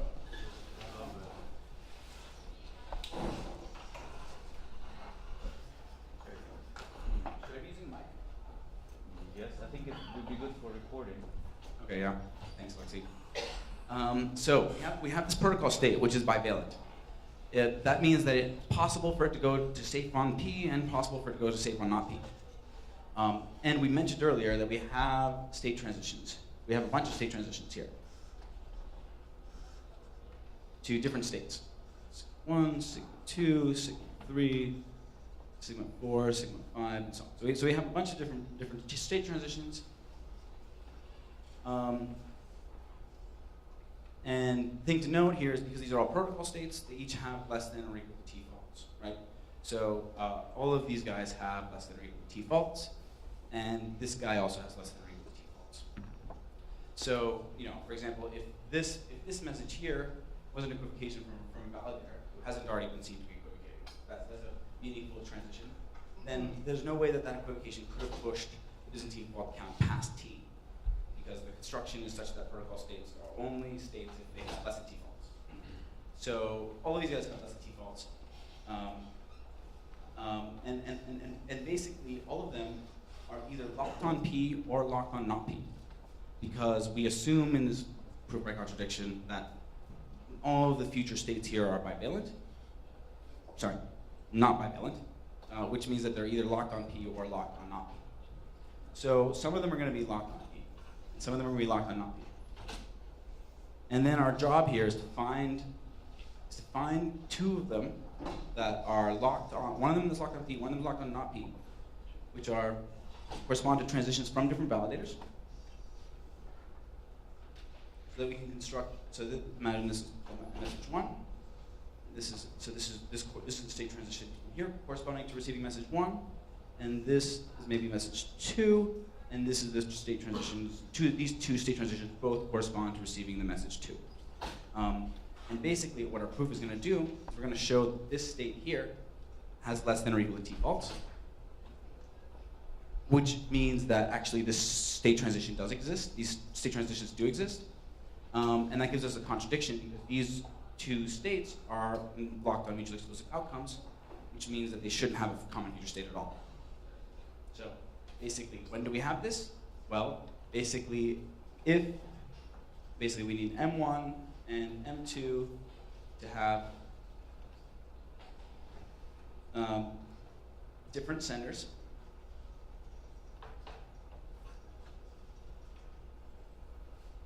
And we need, if they're different senders, what that means is that they're not in equivocation with respect to each other. So that means that isn't an additional equivocation from here to there.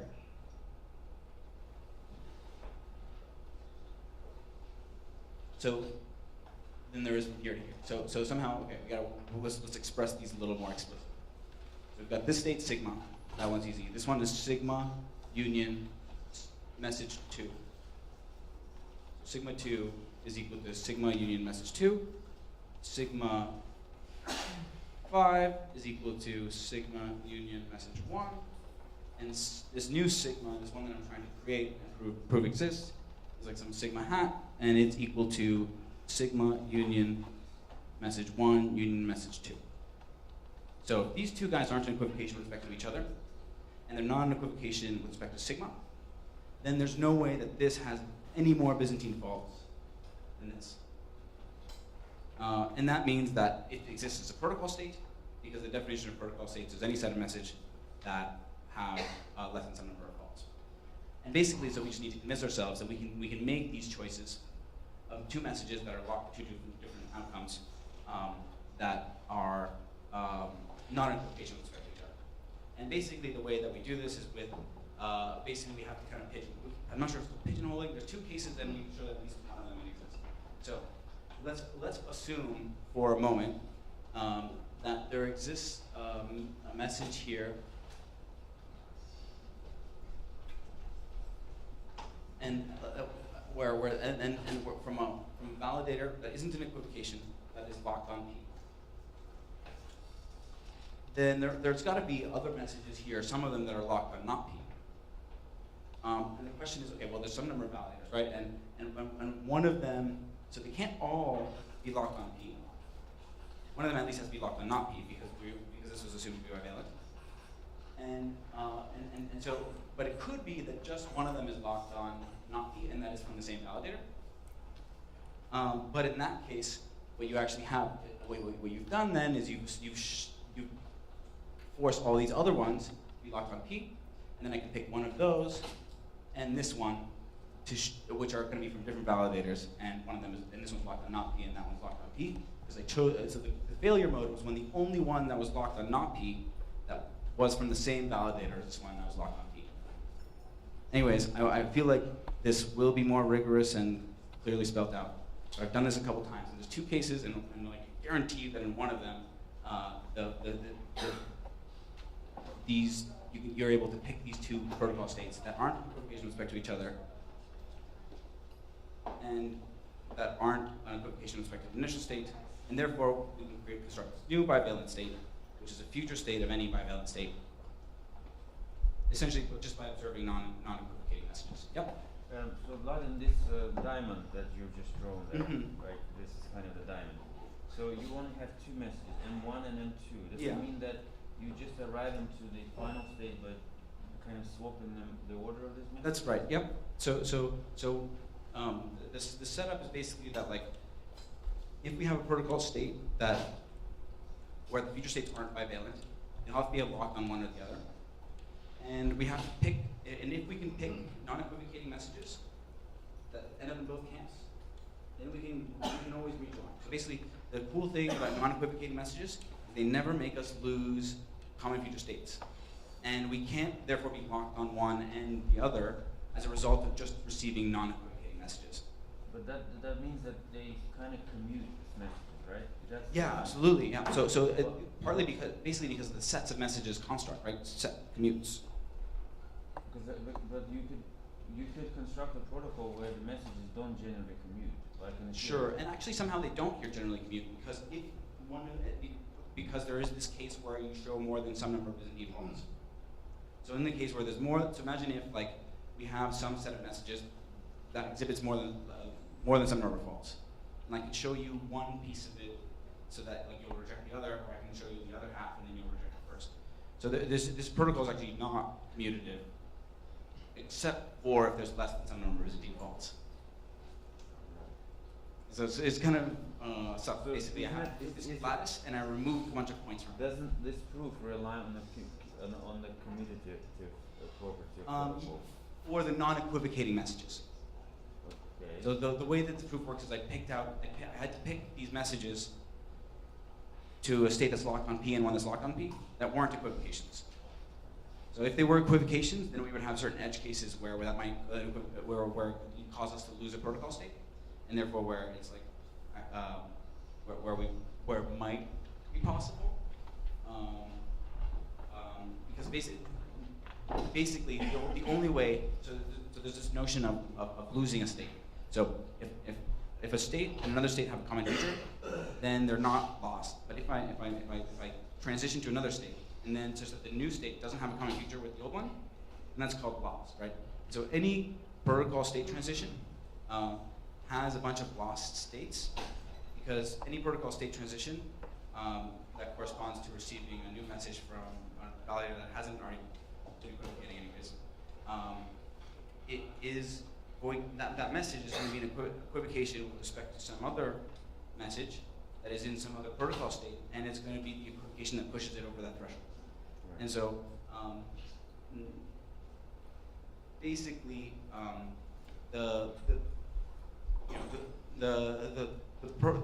every individual protocol state transition has lost states, but to become lost from someone, there needs to be more than some number of Byzantine faults. So you can treat it as that you in the beginning you have a very broad, very large number of possible futures, and whenever you receive the messages, the number of futures shrinks. You kind of you lose some of the possibilities, and the only way to explore those possibilities is to commit the equivocation, right? Well, so your node won't. The only way for another node to be exploring those possibilities is for there to have been one that's an order of equivocation. So this is kind of a proof outline. I'm gonna write this down and get it rigorous enough that a pedant will like it. I swear. And it's gonna be free. So here's some conclusions. So basically, like, here's some cool things about this protocols, like the CBC process, right? We figured out a way to, like, my claim is we think really independently about safety and liveness. In that, so far we've said nothing about when nodes send messages, and we just have these arbitrary sets of messages, and we have this construction that guarantees safety, and anything we do to instruct nodes to send messages when is not going to threaten the safety proof at all, because it's just going to correspond to, so liveness strategies correspond to only traveling down some of these state transitions. So the cool thing also is that we didn't have to talk about the estimator, which relates these protocol states to the values and consensus, to talk about FLP or to talk about safety. We're able to have an extra protocol fault tolerance threshold, which means that, like, this value T that I gave you actually, like, doesn't have to be the same for every node. Different nodes can choose different fault tolerance numbers. And so if you have, like, a fault tolerance threshold T1 and I have a fault tolerance threshold of T2, then we will make consistent decisions as long as there's not more than the minimum of T1 and T2 number of faults, equivocating faults. And we'll share common features because we share a common feature state as long in that condition. So I mean, and there's more, right? There's, like, it's cool also because we can iterate actually rather quickly without changing our proofs. And it's also cool because it feels like we're doing computer science as opposed to hacking the protocol together and then proving things about it afterwards. So I hope you'll become interested in the CBC process and the CBC distributed systems kind of approach, especially for this consensus protocol. We've got papers, a proof of concept code base, Gitter, and you can definitely find more, and even more if you get involved and get in touch with me or Nate or like hang out in the Gitter. So ask me how you can contribute if you want to. Thanks for listening.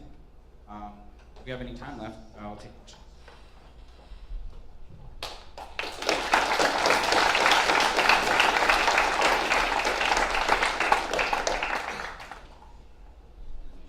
Yeah. Yeah, so I have a question. So you have like space in which the final protocol will reside, right? And this space is defined by the possible protocol state and the transition. So how do you actually go from this space to the actual protocol design? Right. So that's a good question. So the question is like, how do you go from the space to the protocol? Well, here's like a prototype of a blockchain protocol that is in this. In this framework. So let's first talk a little bit about visualization. So the first thing, the way I'm going to visualize protocol states is in terms of a couple of things. One, like at the end of the day, not just the label, the validator and the protocol state, but also the estimator that we're using for that particular protocol. So for the integer consensus, I'm going to label all of these messages are from the same validator. These are messages from the same validator. These two. The ones that have 0 are ones whose estimate is 0 in its state. That is that, and its state corresponds to the set of messages that are downstream. So like the state this protocol node is at contains these 4 messages. Oh, sorry, these messages here. So the state of this node is basically this validator 2 labeling this. And then we also can consider this value 0 because in this case we're trying to do a binary consensus. And so the first thing to do is like specify actually what we're achieving consensus on, and then to say actually what that function is from protocol states to values of the consensus. So in this one, what we do is we do majority weight, in the latest messages observed. So here the latest messages are all 0, so we would return 0. This guy says 1 because like he's seen these 2 messages here, and they're majority 1. This guy says 0 because like he's seen these 2, and this guy has more weight than that one. And so we define an estimator, which is actually this thing that like that will map these protocol states to 0 and 1. And we have to detect when we are in states that are safe, like that. So this green means that somehow this is safe. That meaning that like the sender of this message knows that all future protocol states that it's ever going to experience are going to be on 0. So you need to implement the message type, which here, because we want to practically basically actually carry the bit around. So you have the message type, and then you define this estimator, which here is just like the majority election, but in the blockchain is a fork choice rule. The blockchain is a fork choice rule, which will like choose somehow between these blocks of a single chain. And then there's this thing called the safety oracle, which will actually detect when you're safe. Because like our construction so far hasn't told us at all anything about how to determine what these invariants are and when they're actually safe. So to make it practical, you have to actually specify this map from the protocol states to the values of the consensus. You have to be able to detect when you are in one of its fixed points. It should be the case that every possible value of the consensus is a fixed point of this estimate. And the safety oracle is parameterized on a T, right? Sorry, what was that? Safety oracle is parameterized on T. Yeah, the safety oracle. Well, so in practice, the safety oracle like returns some number of Byzantine faults, and then you will check whether or not that's less than T. Oh, okay. But yeah, in the safety oracle as a binary thing is parameterized in T, and you basically check whether this block will tolerate more than T faults. And if so, then like you're safe, and you're decided on. So another cool thing about this is like I haven't said anything about which order the messages should go in. So I can do rounds, I can do random DAGs, and none of the theory really changes. We have so this is like an estimator with a median. Basically looks at the latest messages and does the median. Here the outcome is 78, and that is getting some amount of Byzantine fault tolerance. If you do things in rounds, you get fault tolerance kind of much quicker, but there's much more overhead. If you do things in like a nice round robin, then you can get a really incredibly low overhead for the decisions that are made, but the latency is higher. So basically, like there are practical questions like, well, when do people send messages that also need to be addressed, right? And that aren't specified in the CBC framework for safety. So, like the safety construction doesn't tell us whether to do this, or this, or this, and that's great as far as I'm concerned, because then, and this is what I mean by like treating liveness separately from safety. I can toss around these different strategies and not have to worry at all about my asynchronous safety and my decision discipline and never making any existing decisions. I saw more questions. Still got them? Well, it was relating to T and how it was determined, or if it was more something you had to trial and error, or is it? Yeah.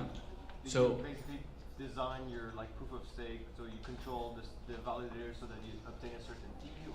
Yeah. So the question is like, okay, well, how do we choose P? Like, does the protocol tell you how to choose it? Do you choose it yourself? Like, these kind of questions, right? And basically, the way that I feel about this is like, okay, well, it's up to the users ultimately. Like, you can decide what you want, but there's a trade-off. If you tolerate T faults for safety, you'll tolerate less faults for liveness, which means that you're more likely to be in a situation where you're not getting decisions even though you want them, right? And so if you have like a third, if you decide to tolerate a third false for safety, then you'll tolerate a third false for liveness. But if you decide that you want to tolerate 50% false for safety, then you'll only tolerate 25% for liveness. And like to me, that's great, because like I would much rather have a point of tolerance for safety than a point of tolerance for liveness, because to me safety is like that much more important, and I don't really believe that validator nodes won't be online. I really think that like they're heavily incentivized to be online. And so I think the amount of availability, the amount of liveness nodes liveness faults is actually relatively low, in practice. So I think in practice we're actually going to be able to see the protocol execute and achieve very high levels of fault tolerance because people are incentivized to be online.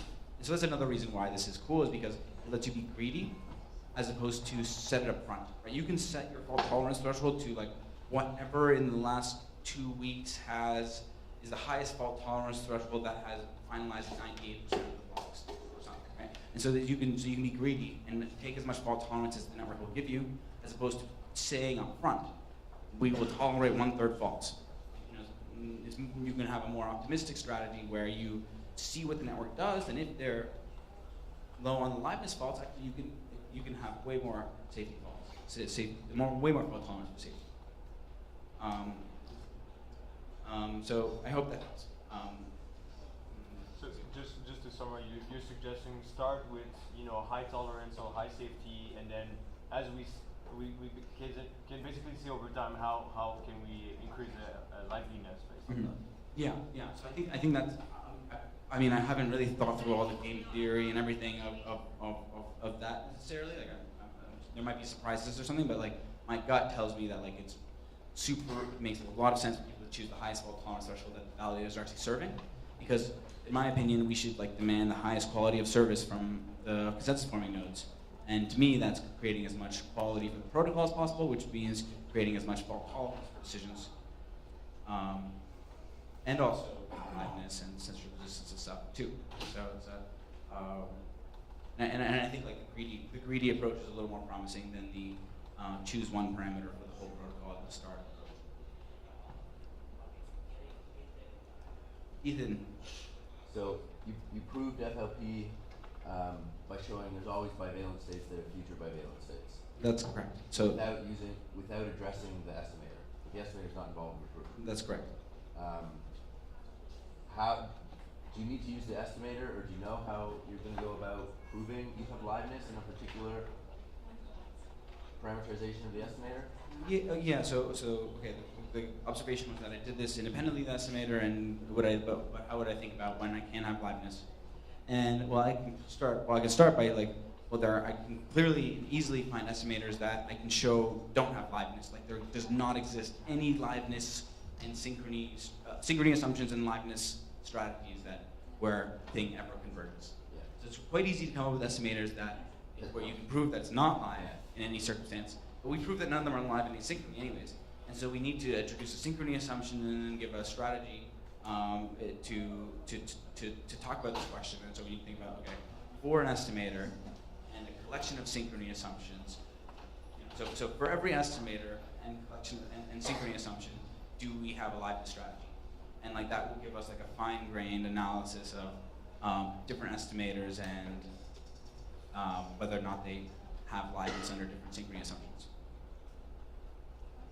or whether or not it's possible for them to have liveness under different synchrony assumptions, which means that there exists some strategy that nodes can run to guarantee it. 1 minute left. Last question. Anyone got it?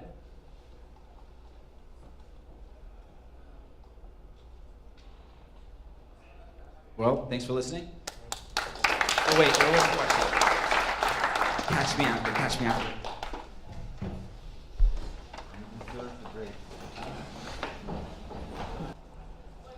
Actually, we organized trials before. The first time we organized in Shenzhen last year, and the second time we organized February in Thailand. So in the near future, we will organize more and more meetups in different countries, maybe Taipei or Korea or Japan. We believe that blockchain technology and Ethereum are beyond the boundaries. So we think we should organize some meetups across different countries. So we are looking forward to cooperation with different community in Asia, like fans or Taipei community. So the goal of the community is to develop the community in Asia Pacific region with openness, mutual sharing, and cooperation. So whatever who you are, where from, welcome to join us. It's our Telegram QR code, Telegram group QR code. Yes. Okay, thank you.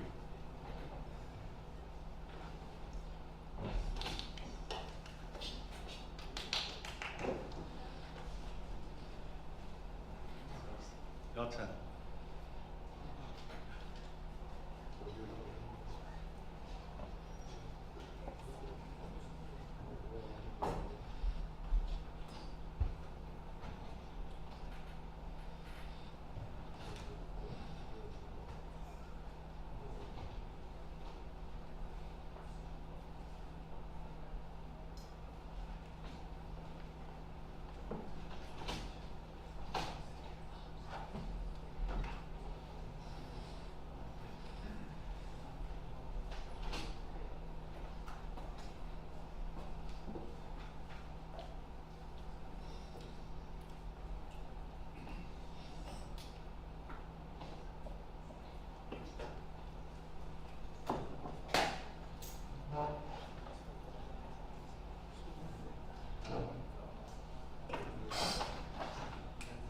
Hello everyone, my name is Bill, and Chinese is my Chinese name.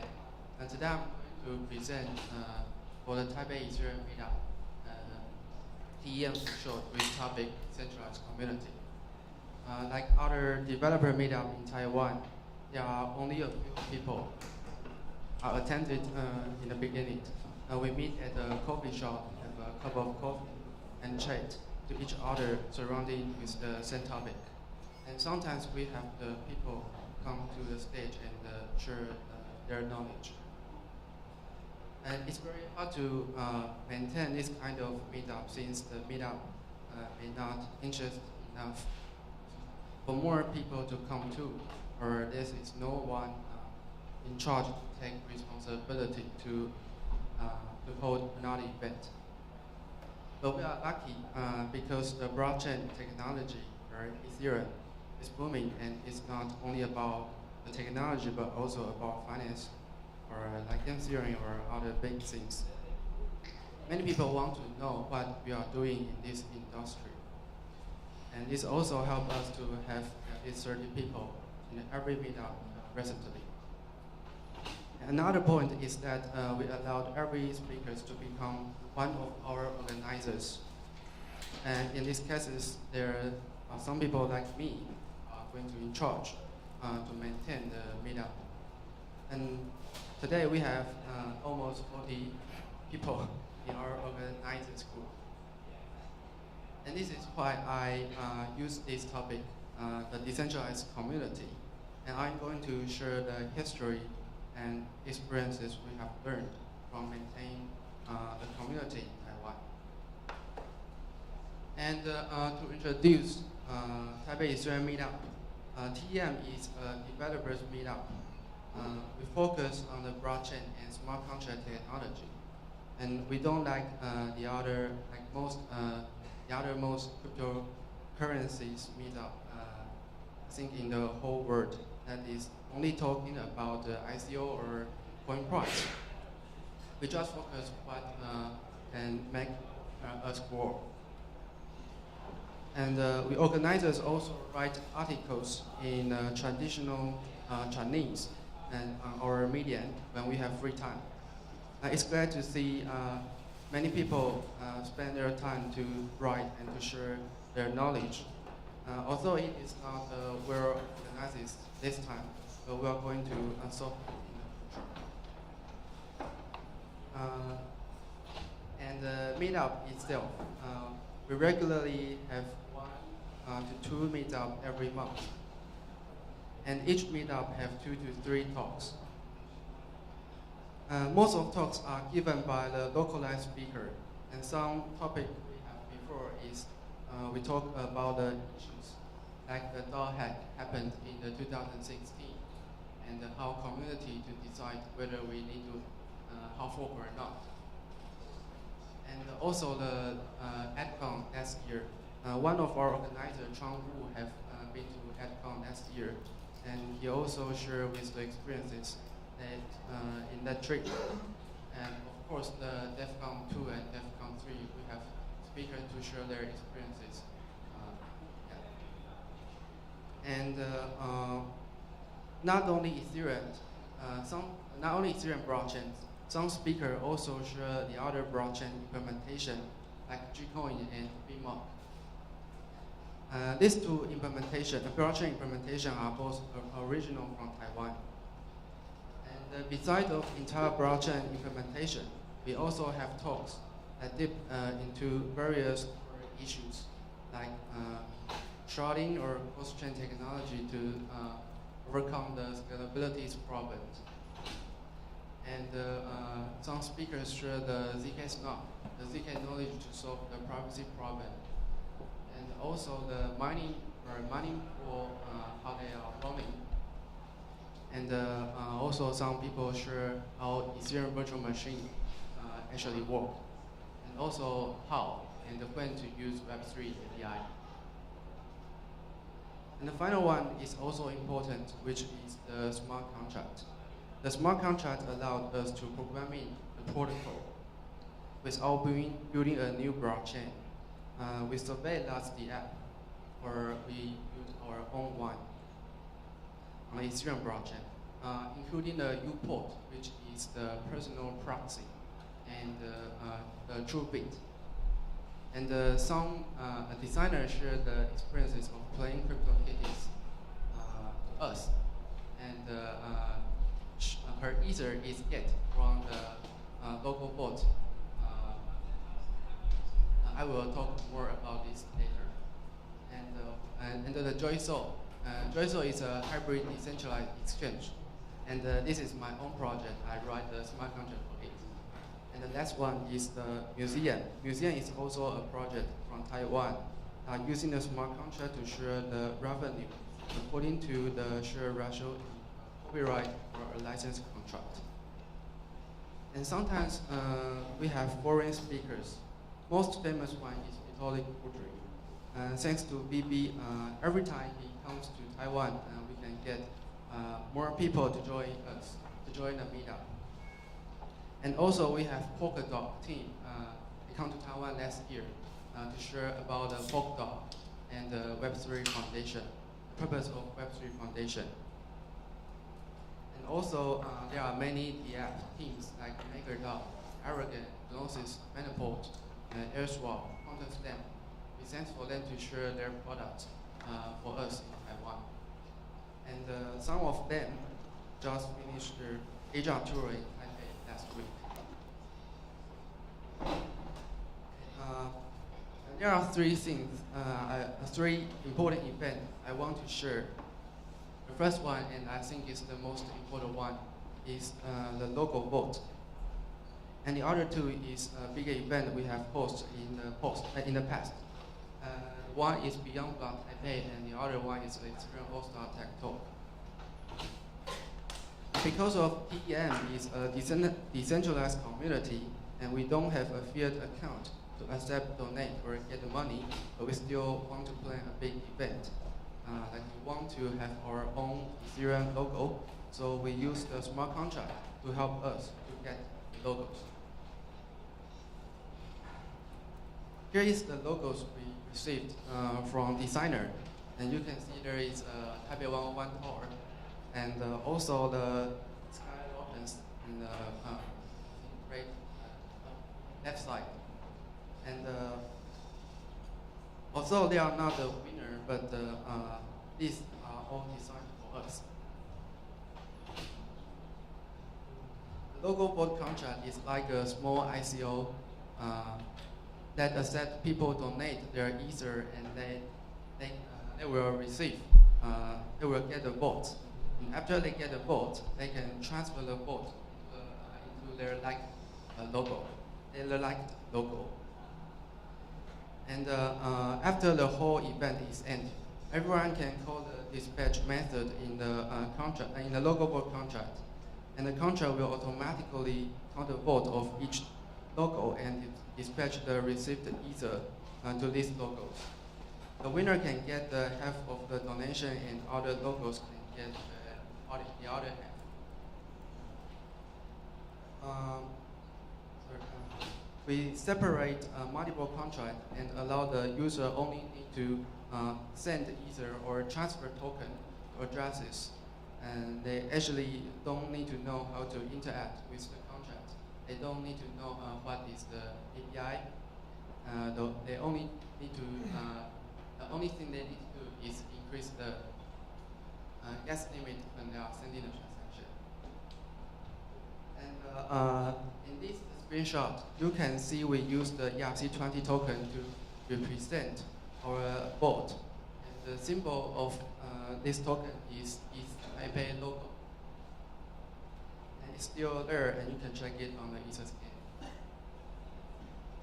And this is the detail of each logo contract. You can see there is owner and author of each logo contract. The author is the one who gets the Ether in the end, and the owner is hoping people to set or interact with the contract. If author, which is the designer's account, is not familiar with the smart contract, and in most of cases, I'm the one who paid the gas for them.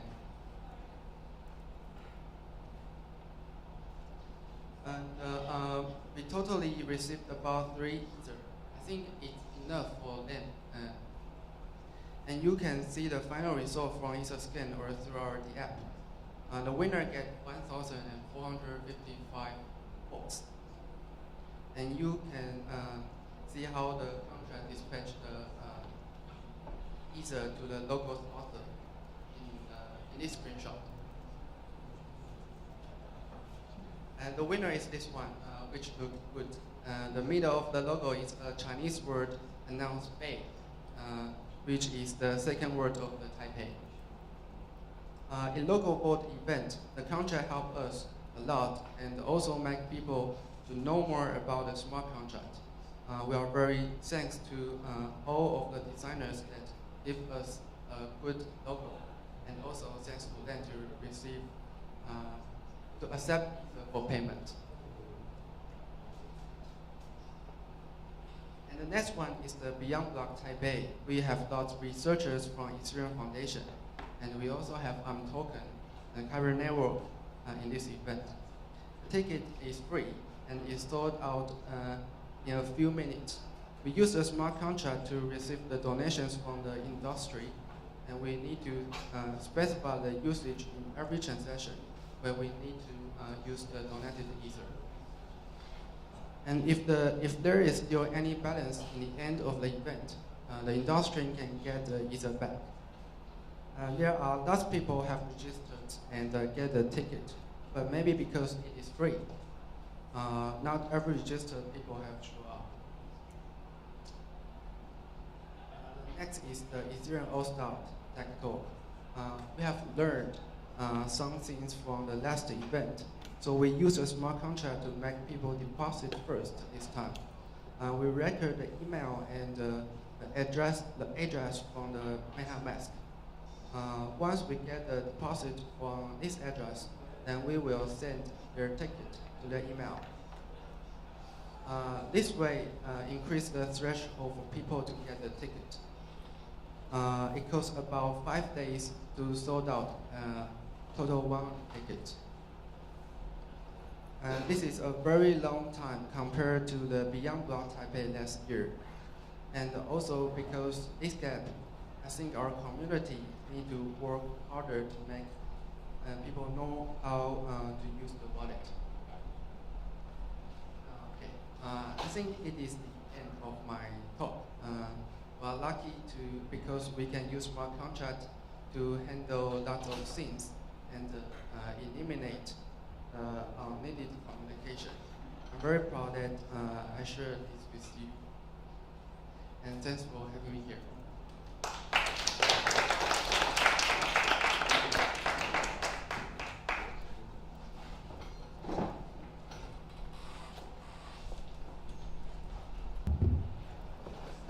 Hello everyone, I'm Shane from ETHCON.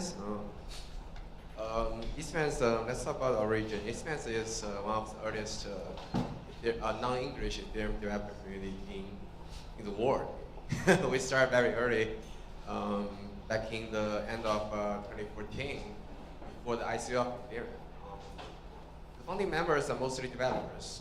They are interested in the technology and management of blockchain, Ethereum itself. And it all starts as an online community, as a very small blog. And the site we have really changed over the 3 years. There are a couple of pages. The front page is essentially the blog. We translate a lot of English materials about Ethereum back into Chinese, so that the Chinese developer have easier access to the news of Ethereum and technology about Ethereum. And we have been doing that for over 4 years, maybe. At the very beginning, it's all voluntarily. We have our own founding members with technology background to do the translations. And later, until now, a lot of students joined the translation as well. So, yeah. The second part is a discussion panel. It's like Reddit in Chinese. People mostly talk about technology there, and we are lucky that it's not really viewed by the coin investors. People on the panel still are into the technology, and most of them are developers. The other part of our site is the status page of Ethereum. The reason it's important is at the very beginning of the Ethereum network, it's pretty much impossible for Chinese nodes to sync to the mainnet.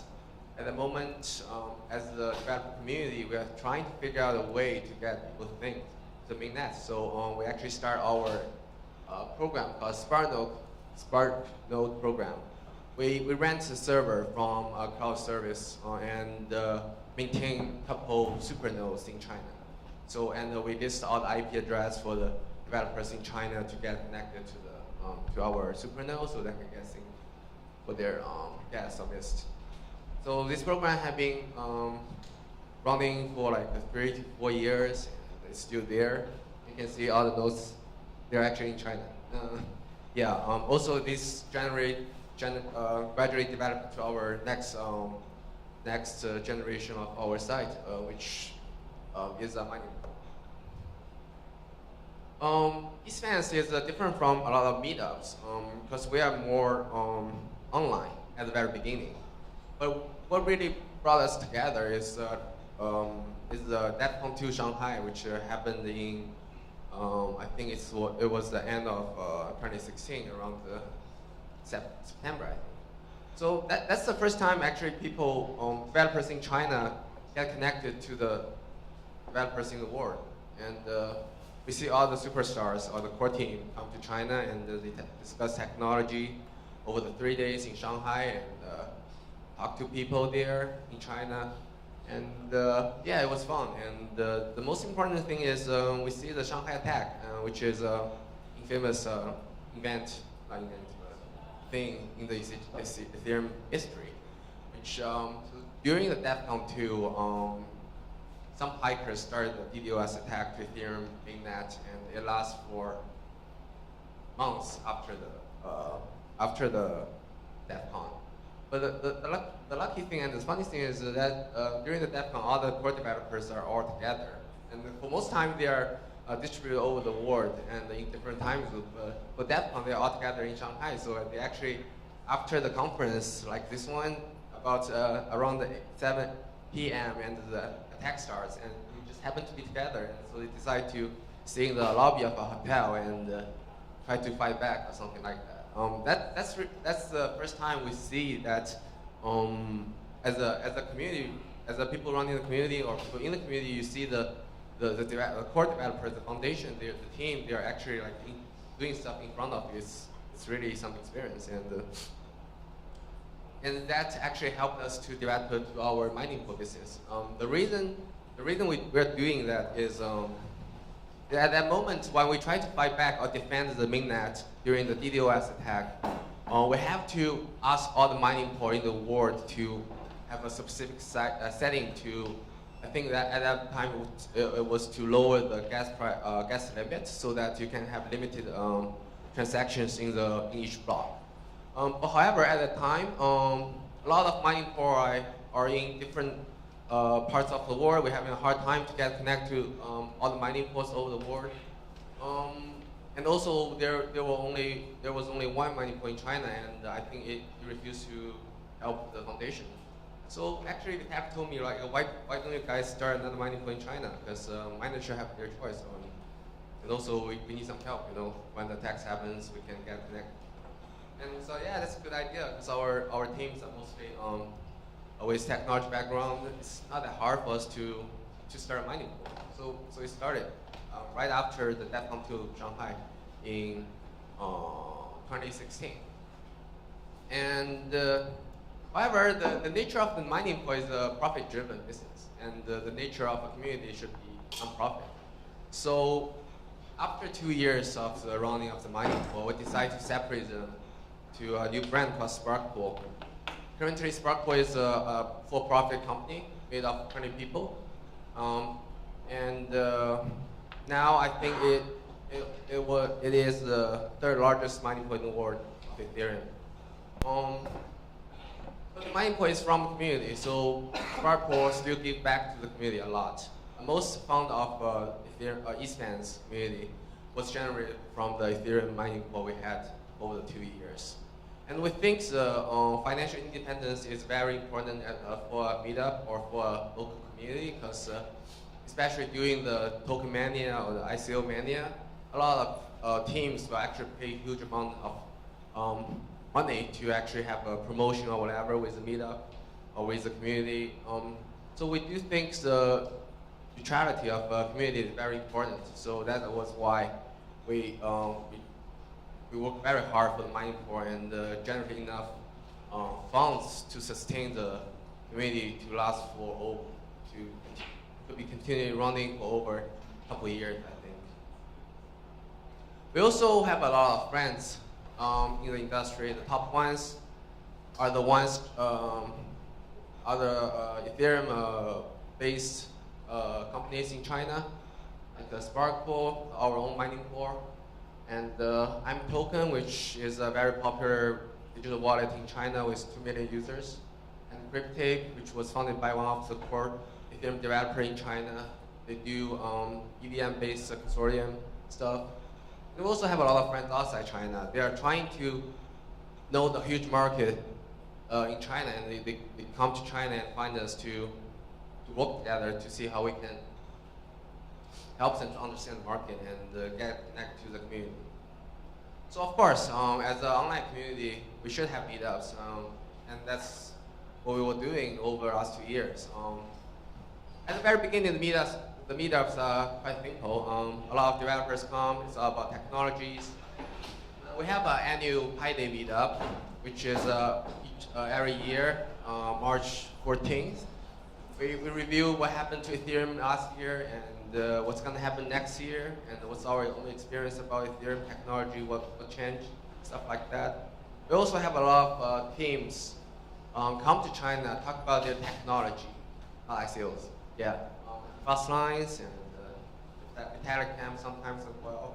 They always come to our city. And the recent one is the ECT Asia, which is a tour of multiple European-based Ethereum teams.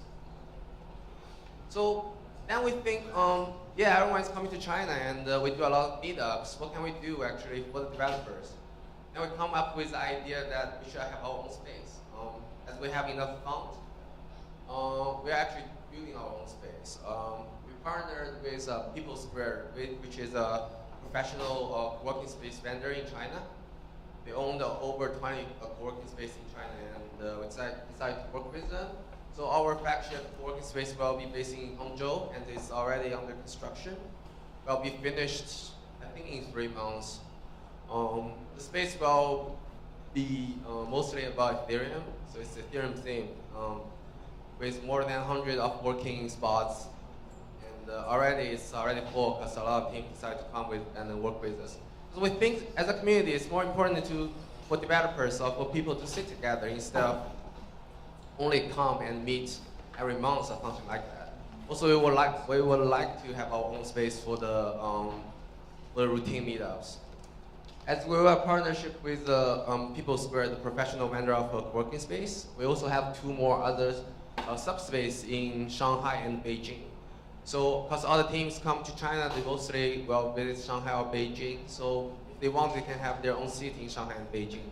Also, they are more than welcome to join us in Hangzhou. So we also have more than 20 drop-in spaces all over China. Like it's like more like a hot desk style. Once you're like in the program, you can just sit there if you want. As we are having our own spaces, we think in the future of a decentralized world, maybe companies or teams will be more distributed as it is right now. We see a lot of teams have multiple working locations.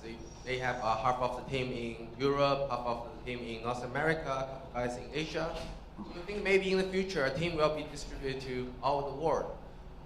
And we see other teams are doing working space as well in the famous 4-node Berlin and Neutrino, which is a working space in Tokyo. So we are thinking about have a global working space alliance of Ethereum or blockchain, so that once you're in the program or you sign up with the working space, we can travel all around the world, and there are always yes, I think it's kind of cool, right?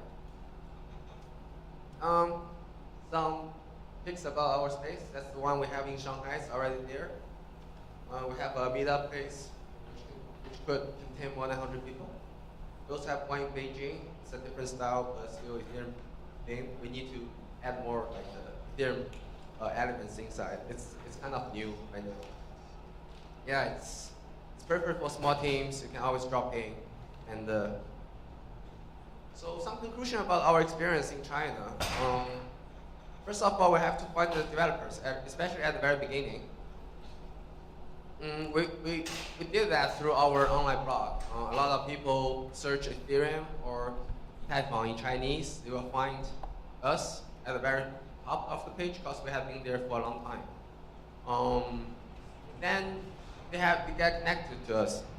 Then we try to educate or try to promote Ethereum to them. Try to get them get interested in. Also, we recognize that a lot of students right now are the major force who are interested in blockchain. So we are trying to get involved in the college as well. But after all, we try our best to support developers. We think the community is more about education. It should be a community. So people should know each other and be friends with each other. And that's also why we started our own working space. Yeah, so that's pretty much it. Expanse is more than a community, I think.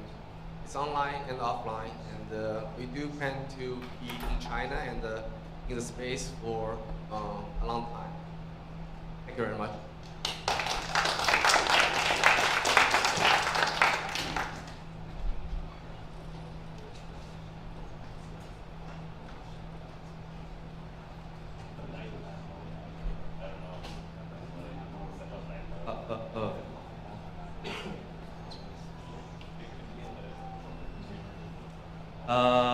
Hello everyone, how are you doing?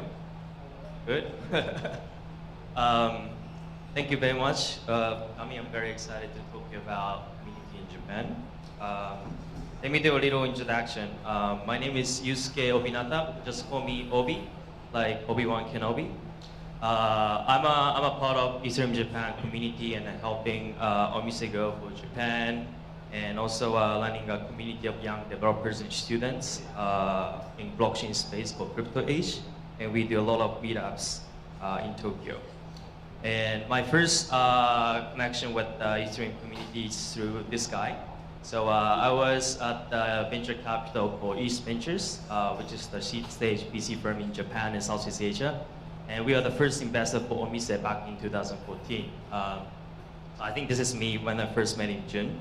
And working, being close with him, kind of somehow bring me to Ethereum. So today we're gonna talk about Japan. When I talked to my like non-Japanese friends, and one of my friends told me that they think of Japanese communities like this. So this is actually existing Japanese girls band called Cryptocurrency Girls. And kawaii show. And then they just released the second single called My Name is Blockchain. So you can check it out on YouTube. And fun fact, she's the one in charge of Ethereum. This is her Twitter. You can follow her. And there's even an anime version of Ethereum too. Yeah, it's okay. So I'm not gonna talk about them anymore today. So I'd like to talk to you about the Ethereum Week in Japan, happened in the late March 2018, and what's been happening in Japanese market. So on March 28, we did the first big community meetup supported by Ethereum Foundation. These are the speakers: Vitalik, Aya, Joseph Poon, David talking about Plasma, Pro talking about Casper, and these great projects from all around the world. I will show you some of the pictures of the event. So we did this at the University of Tokyo, which is the top university in Japan. This is me trying to steal Vitalik's password while he's opening a laptop. This is the audience, very much full house. And a lot of people stayed up till late, asking a lot of questions. And we got a lot of volunteers of students who are excited about Ethereum. So we got over 150 attendees, and then over 30 media coverage on major TVs and web media and newspapers.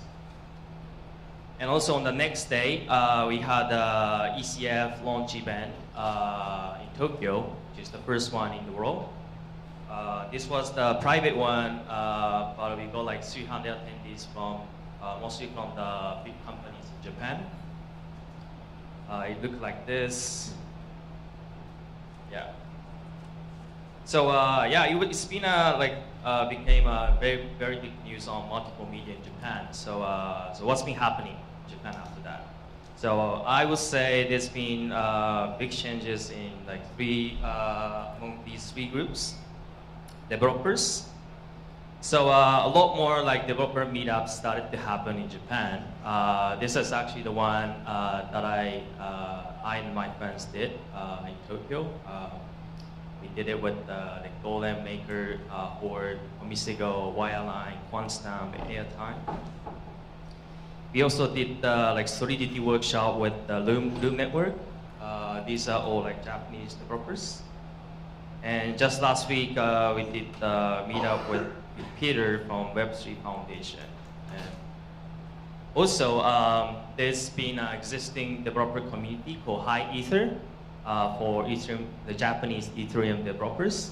And this one is also becoming much bigger after the Ethereum week with the 500 plus people on their group.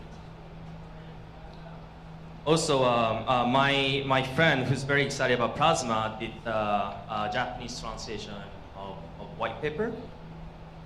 And also we did the Plasma meetup in Tokyo for 80 plus developers. And the hashtag we used for Plasma meetup, Plasman, became one of the top trends on Twitter in Japan on the time. Boom. The next, startups. I see that more and more existing young startups and founders started getting into Ethereum ecosystem. So mostly on user interface layers. Like Inco, they're building Ethereum or ERC20 mobile wallets for Japanese people. And this company even changed their company name to Wei. And also, as he previously mentioned, the first blockchain working space in Japan, Neutrino, will be open very soon. So this is hosted by Omisego and then another venture capital firm in Japan. And companies like Swingby, the first Japanese company, got ECF grants. And also Quantstamp will use this space for their Japan office. And the lastly, students.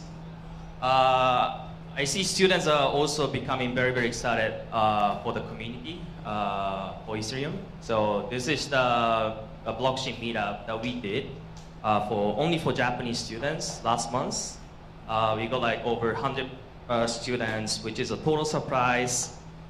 And I really feel the Japanese students are waking up for Ethereum.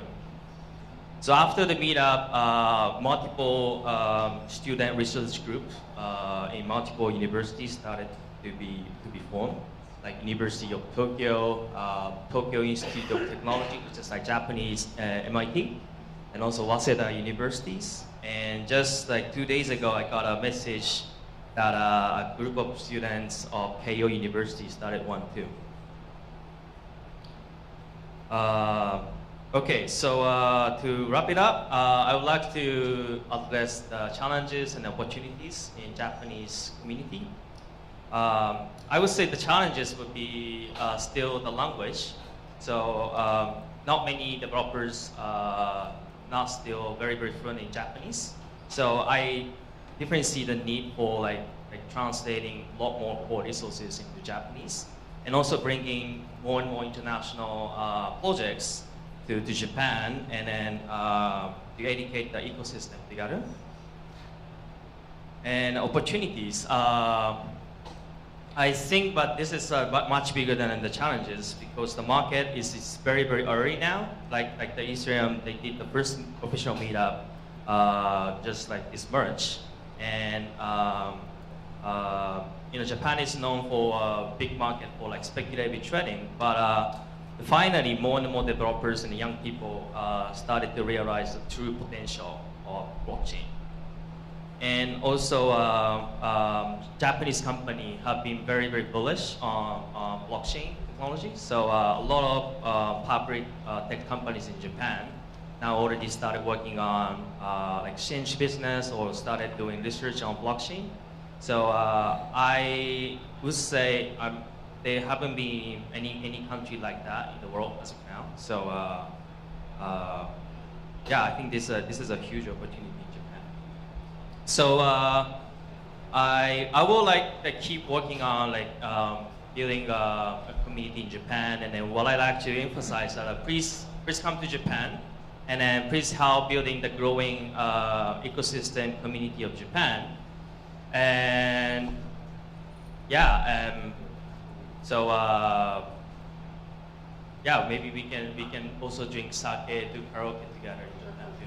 Yeah. Thank you very much. And if you have any questions, and if you have any interest for any groups of company that I mentioned, please message to my Telegram or just DM on my Twitter. Thank you very much.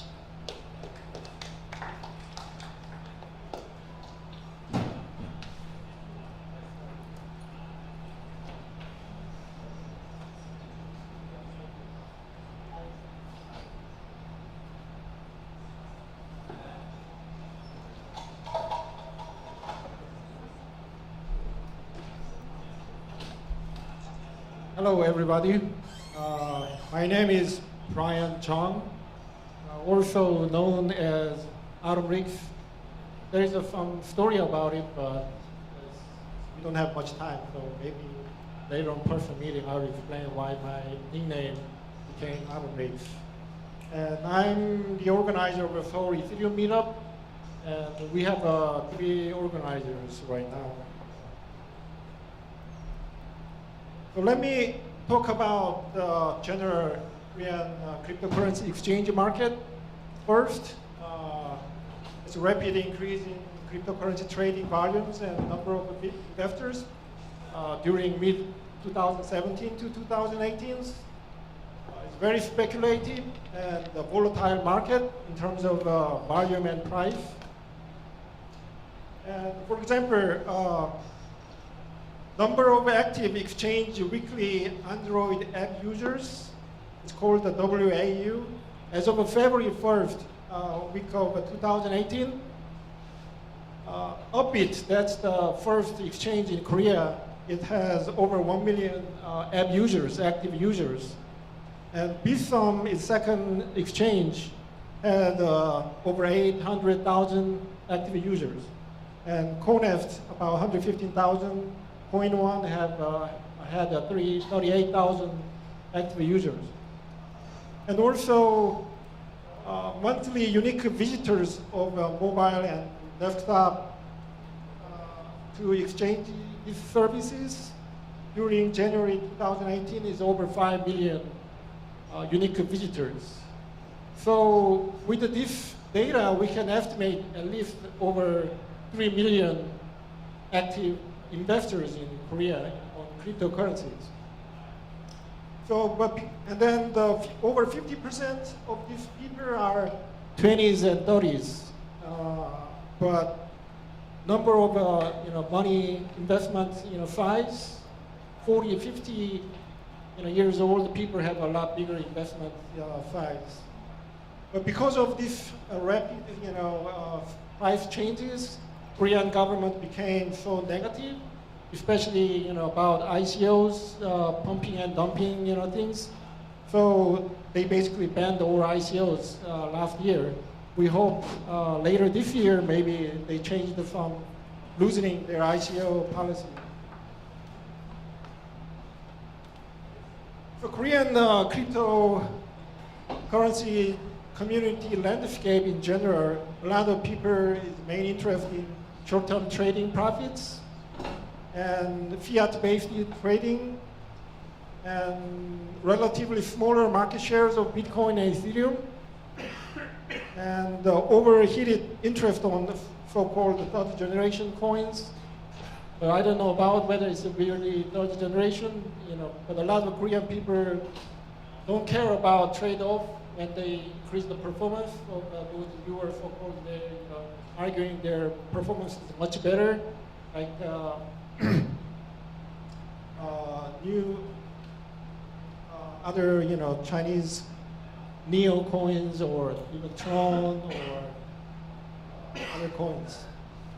Also, very short-term popularity shift, and too many marketing companies and leading groups, and also SNS service, especially messenger type kind of based groups and community using Kakao and Telegram and Line Band is very, very popular.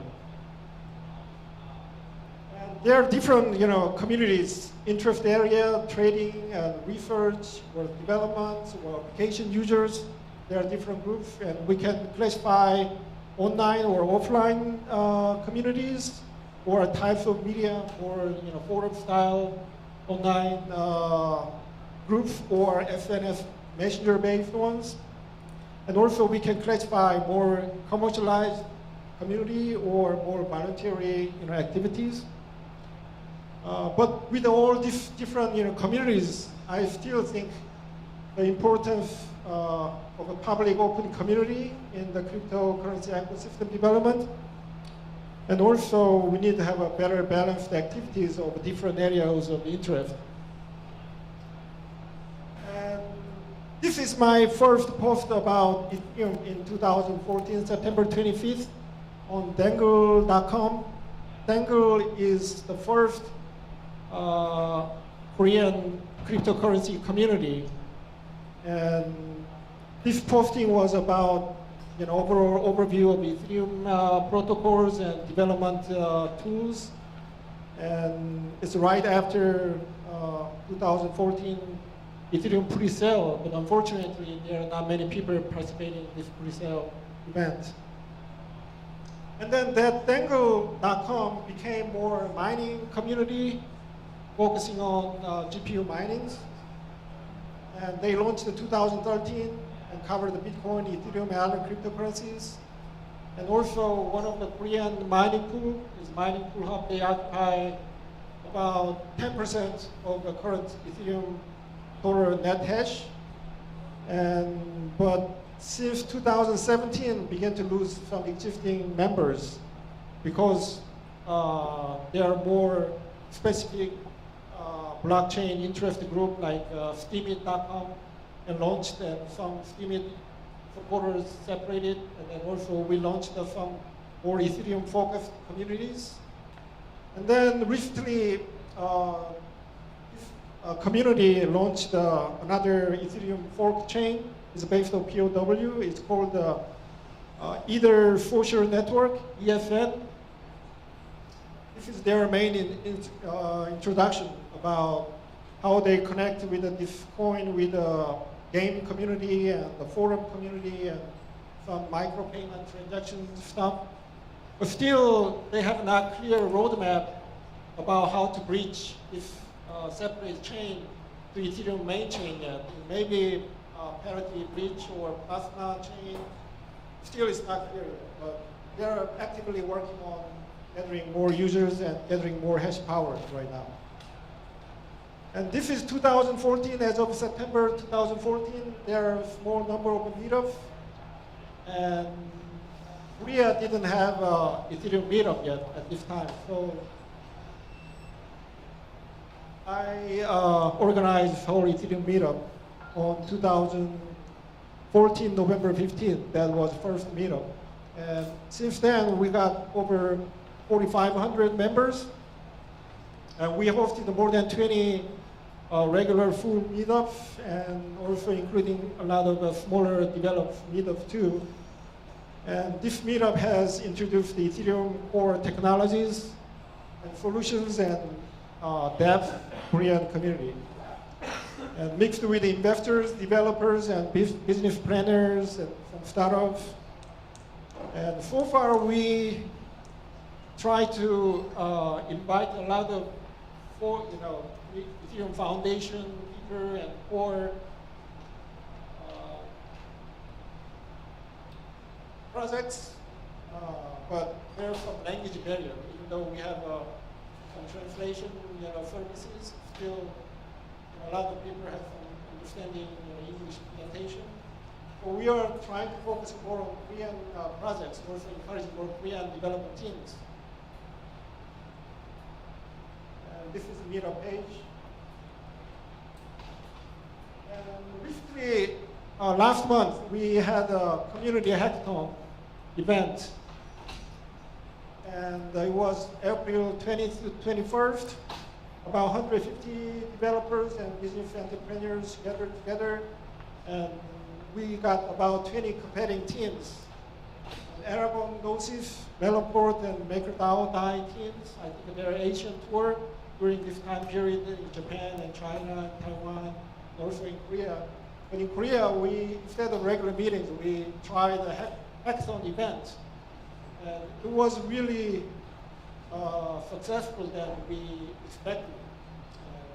A lot of people joined the event. And finally, we awarded the 4 teams as winner of this hackathon event. And this is some picture of the event. And this is the first winner of the hackathon. It's Crypto Love Letter. It's using DAO, DAO powered by. And this basic concept is there are a lot of Korean artist groups. It's called the idol groups. There are a lot of those fans. So those fans sending love letters to their favorite artist with some leaders together. Those leaders is donation. And then the artist can have control where to donate to those leaders. So overall, their fans feeling great, sending their personal messages to their artist, and also donating their leaders. But then also artists can have some marketing PR benefits to donate from people. And also all this process can be very transparent. And all this stuff is handled by those 5 people who met first time in the hackathon.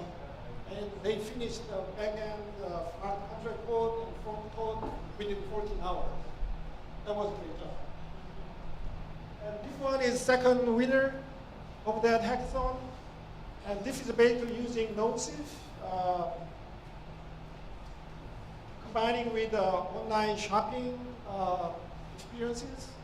So basically, it's betting which product will be sold out first, or which product will be sold the most, kind of betting. So it's kind of before the actual product in the market, people can estimate which product will get more popular. So they're using Gnosis and which market for product popularity. And they made a pretty good contract structure, but front interface was not fully completed yet. The third winner was crypto fund management. It was using Melonport. The developers actually from actual stock market trader developing people, so they're very professional, but unfortunately they could not finish out in those time period. And then on our Ethereum meetup main, our infrastructure is two types. It's under INC, our one of the first Ethereum developers startup. Currently, they have 8 developers, and but without even taking their profits, they have a lot of free training and weekly meetups, and also they became EA member recently, and this is my favorite team in Korea. And actually, this guy is sitting over right there. His name is Kevin. He's giving training instruction on different universities. And this is another managed by another our meetup organizer. It's basically ICO information site. It's gathering more international or Korean ICO information, comprehensive and transparent, because there are a lot of spammy or scamming information out there. So it's trying to clean out more transparent information. And there are several more other quite big size meetups in Korea. They are not particularly focused on Ethereum, but there are more other EOS or inviting other projects. But they are Ethereum friendly at least. So if you have any other projects to present for Ethereum meetups, you can contact one of these guys too. And this is another Hash the Lounge. It's a very popular meetup in Korea. They have actually ICO crypto fund is behind. It's managed by Founding Team. And this is another one, Crypto Seoul meetup. It's managed by Erica Kang. This is getting more popular too. And this is a study group in universities. There are a lot of groups in major Korean universities. Yonsei Blockchain Lab, Korea Blockchain Study Group, Postec Blockchain Study Group, Planet B, and Seogang Blockchain, Sungsil Blockchain. There are a lot of new groups coming out in each university. And if one of them we need a more, we get more attention. It's called the Decipher. It's Seoul National University's Blockchain Academy. They're focusing on studying core blockchain technology, token economy, and dev. They're regularly publishing articles on Medium, and also they want to plan to create an academic journal about blockchain and Ethereum. And this is their core members. And let me talk about more online activities in this Facebook group. We know that Facebook is evil, and we don't want to touch it. But I think still a lot of users on Facebook. We cannot ignore it. We gotta tell or invite our friends what is Ethereum. And it's not ready to give up with people yet. So that's why we set up this user group in Facebook 2017 July. And so far, we have 8,500 members. And we talk about Ethereum and cryptocurrencies news and discussions. And these numbers keep growing up. I think we're getting over 10,000 members pretty soon. And this is some demographics. A lot of men, as you expected, and some younger ages, but still 40, even 50-year-old people still involving this community too. And then every day we have about 10 posts a day. This is another online community. It's called the Chain Talk. It's more like development training materials and business plan discussion stuff. It's a little slow down right now. And this is another popular, it's like a Reddit in Korea. One of them is Klein, they call it Klein.net. And there are a few blockchain-related groups, and they're talking about Ethereum Alliance and consensus, Ethereum network and sharding, MetaMask, those kind of discussion in these forums too. And this is another major Korean Ethereum, not just specifically Ethereum, but they including a lot of Ethereum discussions, especially in terms of development things. They have about 6,000 members, and they're very actively managing this group. Then there is another recently group is created. It's called the Ethereum Research Group. They began to start their activities since August 2017. They're focusing on technical education and research, weekly study team meetup, and also publishing study materials. And they're focusing same thing, core, dev, and crypto economy models. And these are also a lot of popular format in Korea is using Kakao or Telegram meetings. And each of them has hundreds, some of them thousands members. But these are not visible much outside people. Even some people don't know how many this group and what kind of topics was discussed inside. It's not that much transparent, but there are a lot of these groups. And also there are some specific project groups too, like Edgeleaf, Kyber, DAI, or CryptoKitties. There are smaller those groups too. And this is YouTube video channel guy. His nickname is Strong. He introduced a lot of Ethereum main core technology and how to use wallets and different concept of Ethereum ecosystems. He's actively broadcasting, streaming his contents on YouTube. There are some challenges, and the first one, as you see, there are a lot of different activities, groups in the community. We need some interconnecting, coordinating these scattered groups and communities. And also, we need more cooperating with global Ethereum communities. And also, we need a better education and training program for developers. And also, a lot of teams have similar kind of resources, and they have study materials.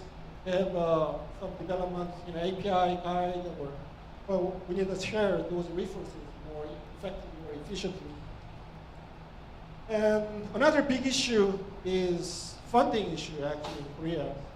Even though there are a lot of new activities, new startups, joining in this trend, but basically ICO ban in Korea. A lot of companies actually going to Singapore or Swiss and founding their headquarters in outside the country. That's not great. And so we need to take care of this funding issue in South Korea, especially seed fund stage. So we are talking about preparing private fund partnership. It's not public ICO, it's more private investment group, but more transparent and more control to communities instead of few member of private fund managers have. And also, we need to use maybe ICO or ICO contract to manage future fund investment, how to control those things. But we need more better creative ideas because we still need to meet Korean government regulations. So you gotta bypass ICO ban but also we need to have transparency, and we need to give control to community. So how we can assemble these pieces together is really a big challenge for us. And this is it. My name is again Brian Chung, and you can find our contact information on our Seoul Ethereum Meetup main page and my Twitter and Telegram, everywhere using my same nickname, Adam Riggs. Thank you very much.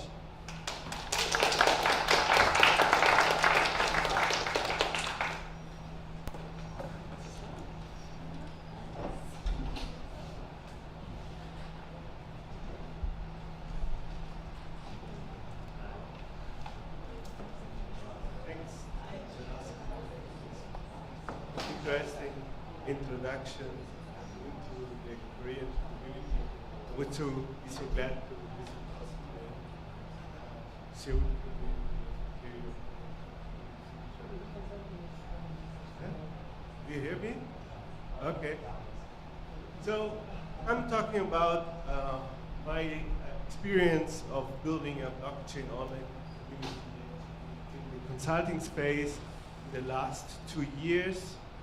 And then also as an advertisement that gives us all perspective on building a global research community. How many whales are here? Just kidding. So,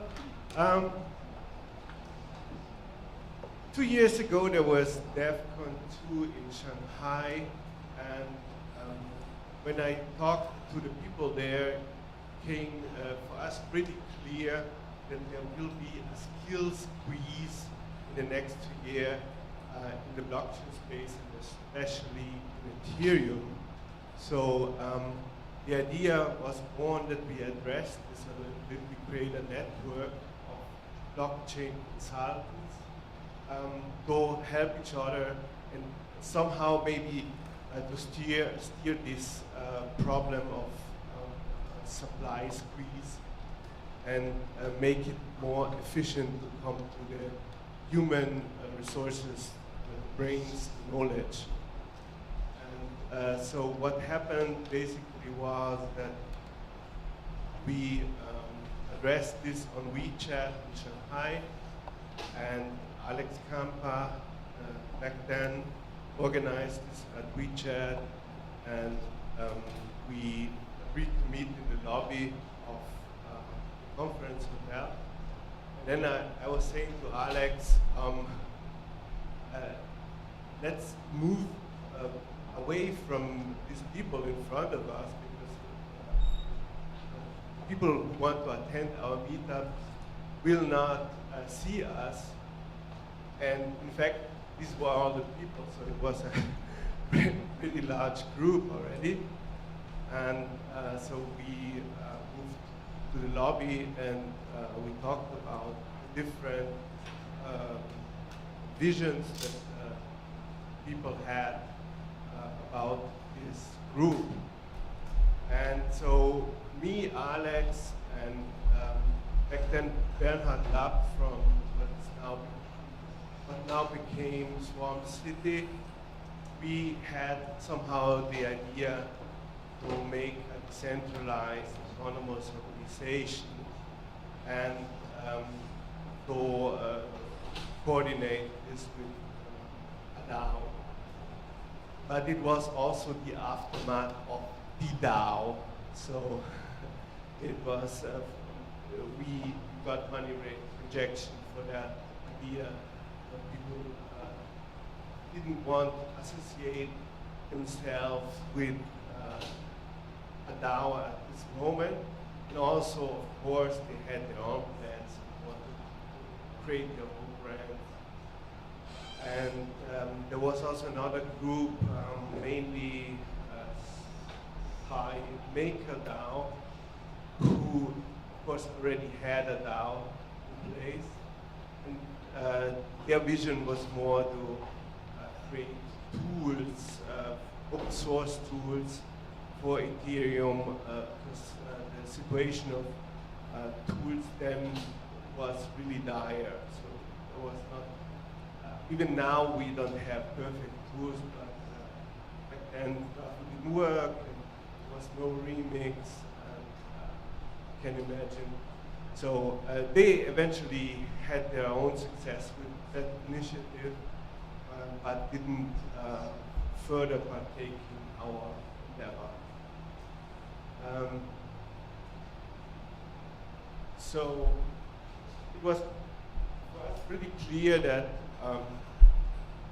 we have to decide how to move on philosophically if we want to be, let's say, have a great vision and convince all the people, or just listen to the community and try to get a majority in the community. So we did what every politician would do.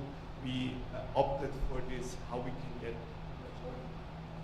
And so our principle that we came up was that we are kind of a DAO, but we are not really a smart contract DAO. We are a free association in most jurisdictions. You can create a free association of people without even registering with the government or something like that. And so this was the most low-level, grassroots, brutish thing we could do. And yeah, so we decided for that. And to have more the mentality of serving the community,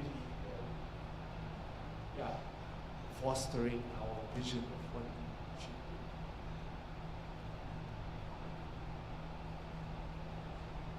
do. And this is just one example of such a meeting where we met with Blockchain at Berkeley, who is a very dynamic students organization for blockchain. Our motto was this Guangxi, kind of Chinese word for community or something. I don't know exactly what it is. Yeah. Is there somebody from China? No. Relationship. Yeah. And yeah, so this is how it went on. We tried to build it up from this grassroots-ish style, and then finally ignite some beta chapters, having local organization around the world. And we had the opportunity to start the Ethereum meetup in Munich, because the original Ethereum meetup in Munich wanted to rebrand itself for blockchain. And we said, hey, that's our opportunity. Take over the Ethereum meetup. And we started with this here as the first local chapter, let's say.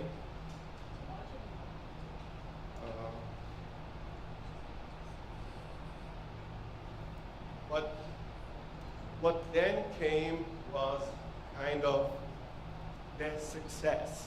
So blockchain eventually was successful. The Gartner hype cycle already gave us, let's say, in his curve, they said, we are already here, we are already over it, right? And so there was a lot of demand. And basically, all of our people in the community didn't have time anymore to actively partake in the community. So what we really saw that our first hypothesis that we can do that still is as in order to make it more efficient, that people have access to the knowledge, was not even true. But still, we achieved a lot in the sense that the people in the community, they made projects together. They meet each other regularly. They became friends eventually, and we are now hopefully here where the activity is rising again. And so I invite everybody who is in the space as a small freelancing consultant to join our group. IBC.technology is the website. Have a look at it.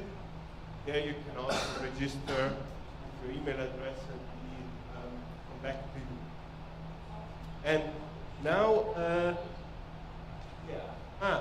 that's the last thing I wanted to say. Yeah, there's always the tension, what you want to do as a community manager. Do you want to foster your big vision, or do you want to be more an enabler? And okay, we decided for us, that it's more interesting for us to be an enabler as a civil servant, as I said, of our group. And we don't know exactly if this is the best strategy, or we could have been more successful. It's just what we did, and we liked it. And now, okay, small advertisement for my friends at Validity Labs. They are creating a community for changing how research is done in academia and beyond. Because, I mean, Charles Hoskins really likes peer review and everything. But if you talk to academics, this is not really, so they find that there are some problems with it, and it's a lot of bureaucracy, and there is not a good incentive structure. And so my friends here at Validity Labs, they said they want to, first grade here, these are the people, that they want to kick off a conference in Davos. Where is the slide? There.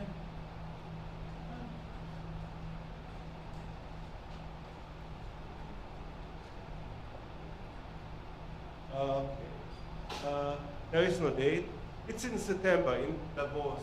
And they want to use blockchain tools, so they want to use Akasha, they want to use other tools, and they want to use not only the technology, but the brains, the incentive structures that blockchain can give to think about how research can be changed, how it can be made better. So I hope if you are interested in joining this effort, please talk to Validity Labs, talk to me or somebody else here. Thank you.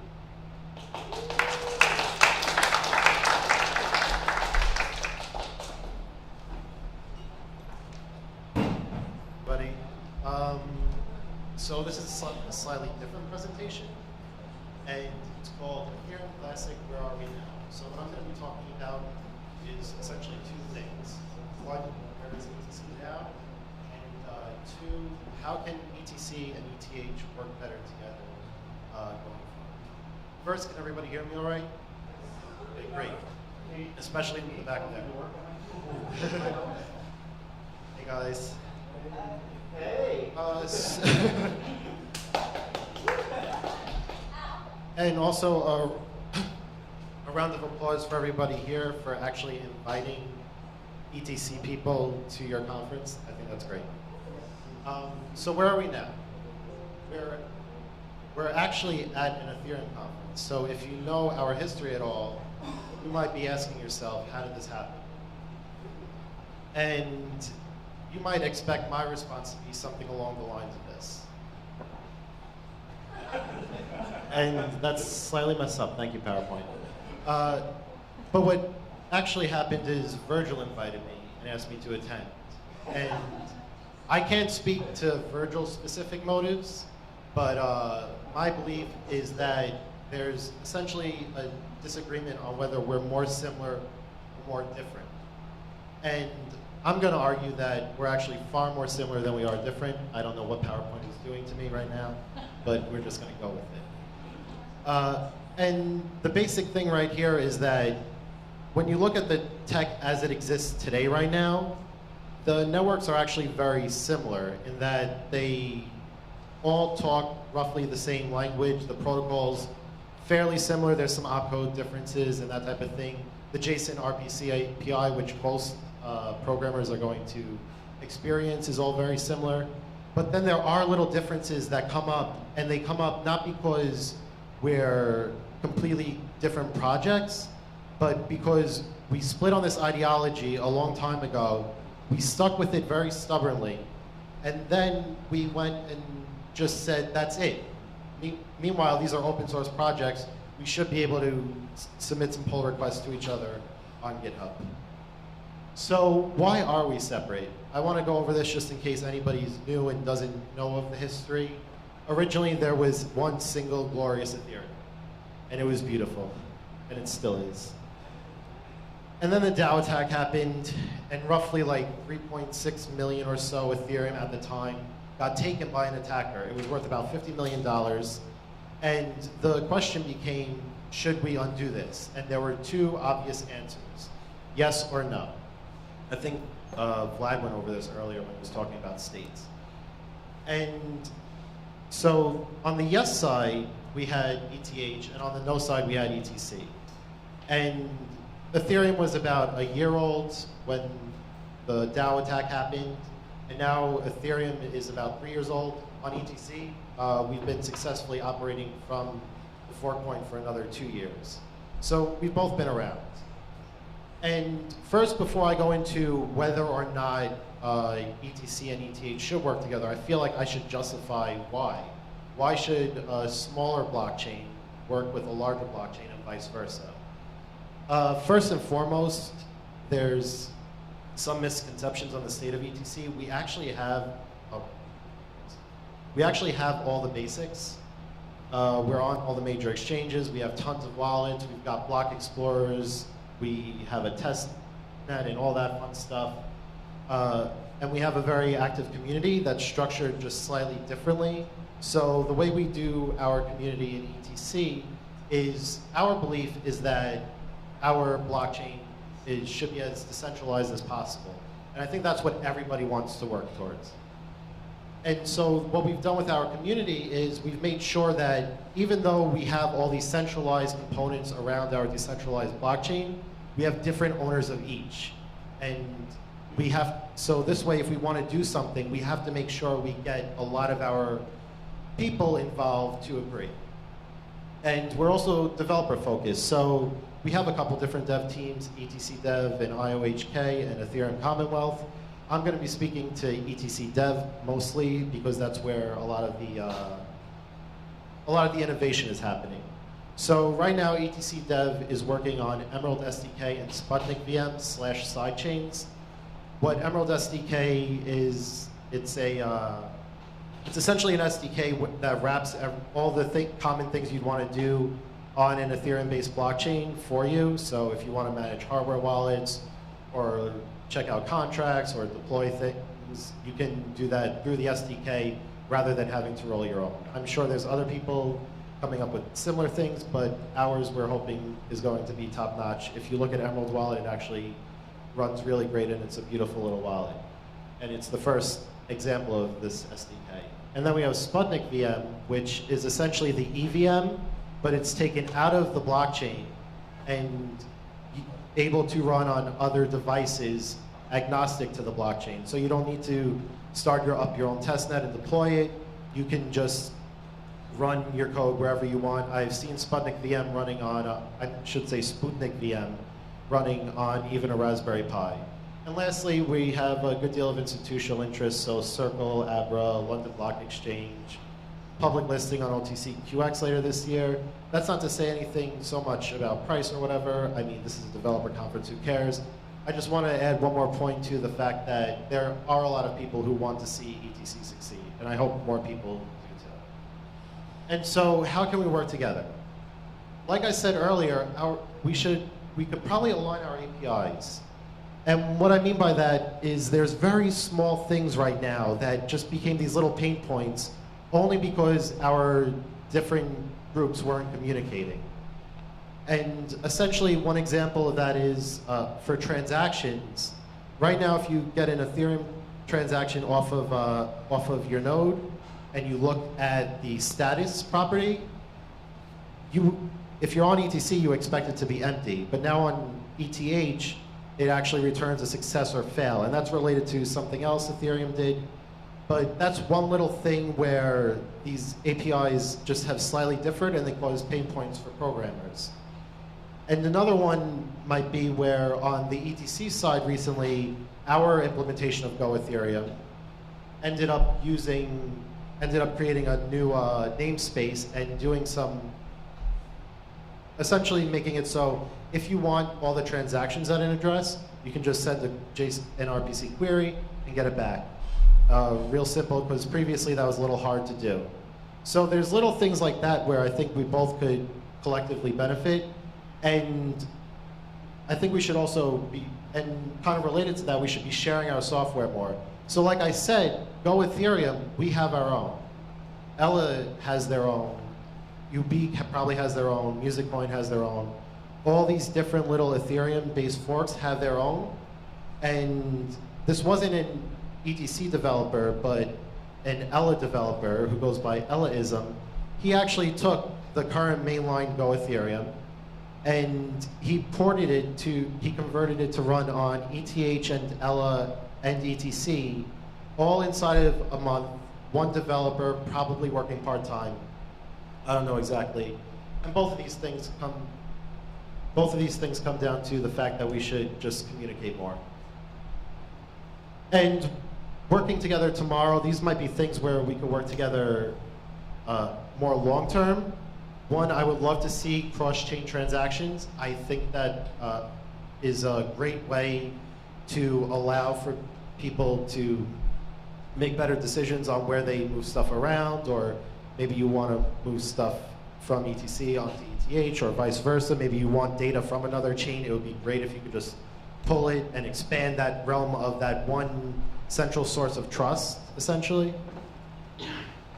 And on top of that, I think ETH, in particular, Ethereum, will benefit if better with governance, if splits can interop. So if your forks happen, I'm not saying they will. I'm not going to disclose any opinions on such a thing. But sometimes these are natural things too, right? Like blockchain split up anyway. Bitcoin split up no matter what anybody tried. So I feel like you can get just better governance if you will support interoperability between chains. And so moving on to my last point here, we should probably share technologies too. This may be a little more longer term, but you guys have WebAssembly. WebAssembly is great. And we have Sputnik VM, and it's great as well. And I think they're really interesting here. So WebAssembly, the whole idea of it is get as many developers onto Ethereum as possible. Because you have all these programming languages, and if they could all use WebAssembly, you would get so many developers on. And then Sputnik VM kind of goes the other way, goes with get as many people onto the ETC chain as possible. So get the ETC chain running on as many devices as possible and communicating. So these two things kind of almost flow into each other. They're both just trying to grab bigger user groups. And so that's basically my talk. Thank you for having me. I'm sorry PowerPoint's a little messed up. If you want to tweet me at PySkull, there's an extra L at the end here. I'd love more followers. And thank you.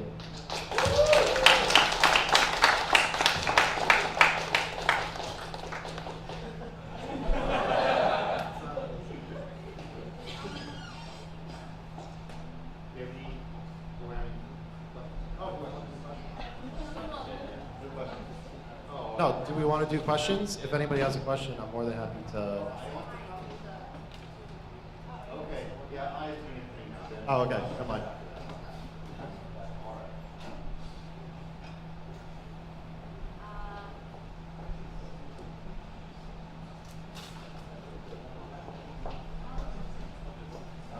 Let's welcome Aya.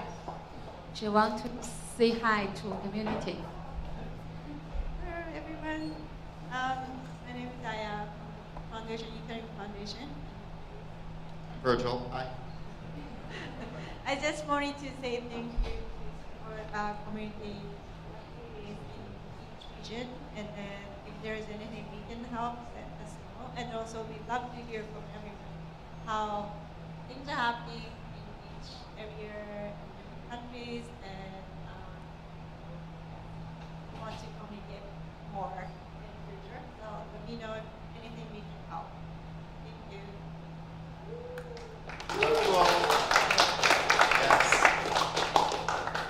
Even though he's wearing big tonight. Oh, yeah. Well,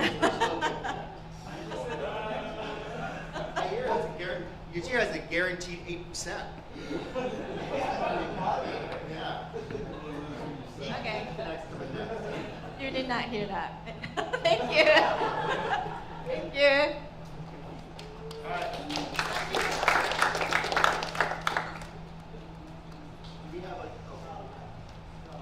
It's all for today? Oh, yeah, I think it's all. No questions. No questions. I mean, it's gonna be something. Question for you or for everyone? Yeah, for everyone. All right. Are there any any questions thoughts for today? everyone here? Who Yes, spoke? or who wanna speak something? Yeah, share something.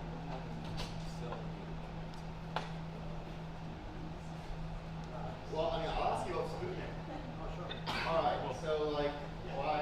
All right. So, I don't know. Okay. I had heard of Sputnik before. All right. That's as far as I am. So what's the idea? We have a language compiled of EWASM and Sputnik, or like what's the idea? Not that you would compile it to both EWASM and Sputnik, but that Sputnik could be used on multiple chains anyway, because I doubt Ethereum's going to ever actually drop EVM, right? Or you never know, you can take the idea and do your own Sputnik version of WASM. Yeah. I mean, we are actually really good at doing hard forks to get rid of things. So, so we may actually drop EVM one day. I don't know. I haven't really talked about it, but granted, that makes sense. Yeah, I don't know. How's it been coming to the Ethereum conference? Just like, like free response, have you gotten hate on Twitter from your side or our side? Let's just, well, again, thank you for coming. I haven't got any hate from my side. I'm kidding. And I haven't really gotten any hate from the Ethereum side either. Everybody here has been very nice and welcoming. I think at first some people were like, "Who are you?" which is a normal reaction. And I was like, "I'm on ETC, come on. You had to see me on Twitter. We argued once." But no, it's been great. Everybody's been very accepting, and I'm having a great time. I hope to come to another Ethereum conference. I just like that. We would. So when is, when your next conference is, or do we know? Well, when the next, so ETC has conferences too, right? Yeah. All right. Well, we should have other? Yeah. Who all should go to the next ETC conference? Anybody who's interested in ETC can definitely go to the next conference. We're going to have it in September. It's going to be the second week of September, so save the date. And it's going to be either in Seoul or Tokyo. Well, all right. Well, maybe you reps there. Well, all right. No, that was. This is pretty much the show. So I don't know. I want to be hang out and chat more, but I'm kind of done. So yeah.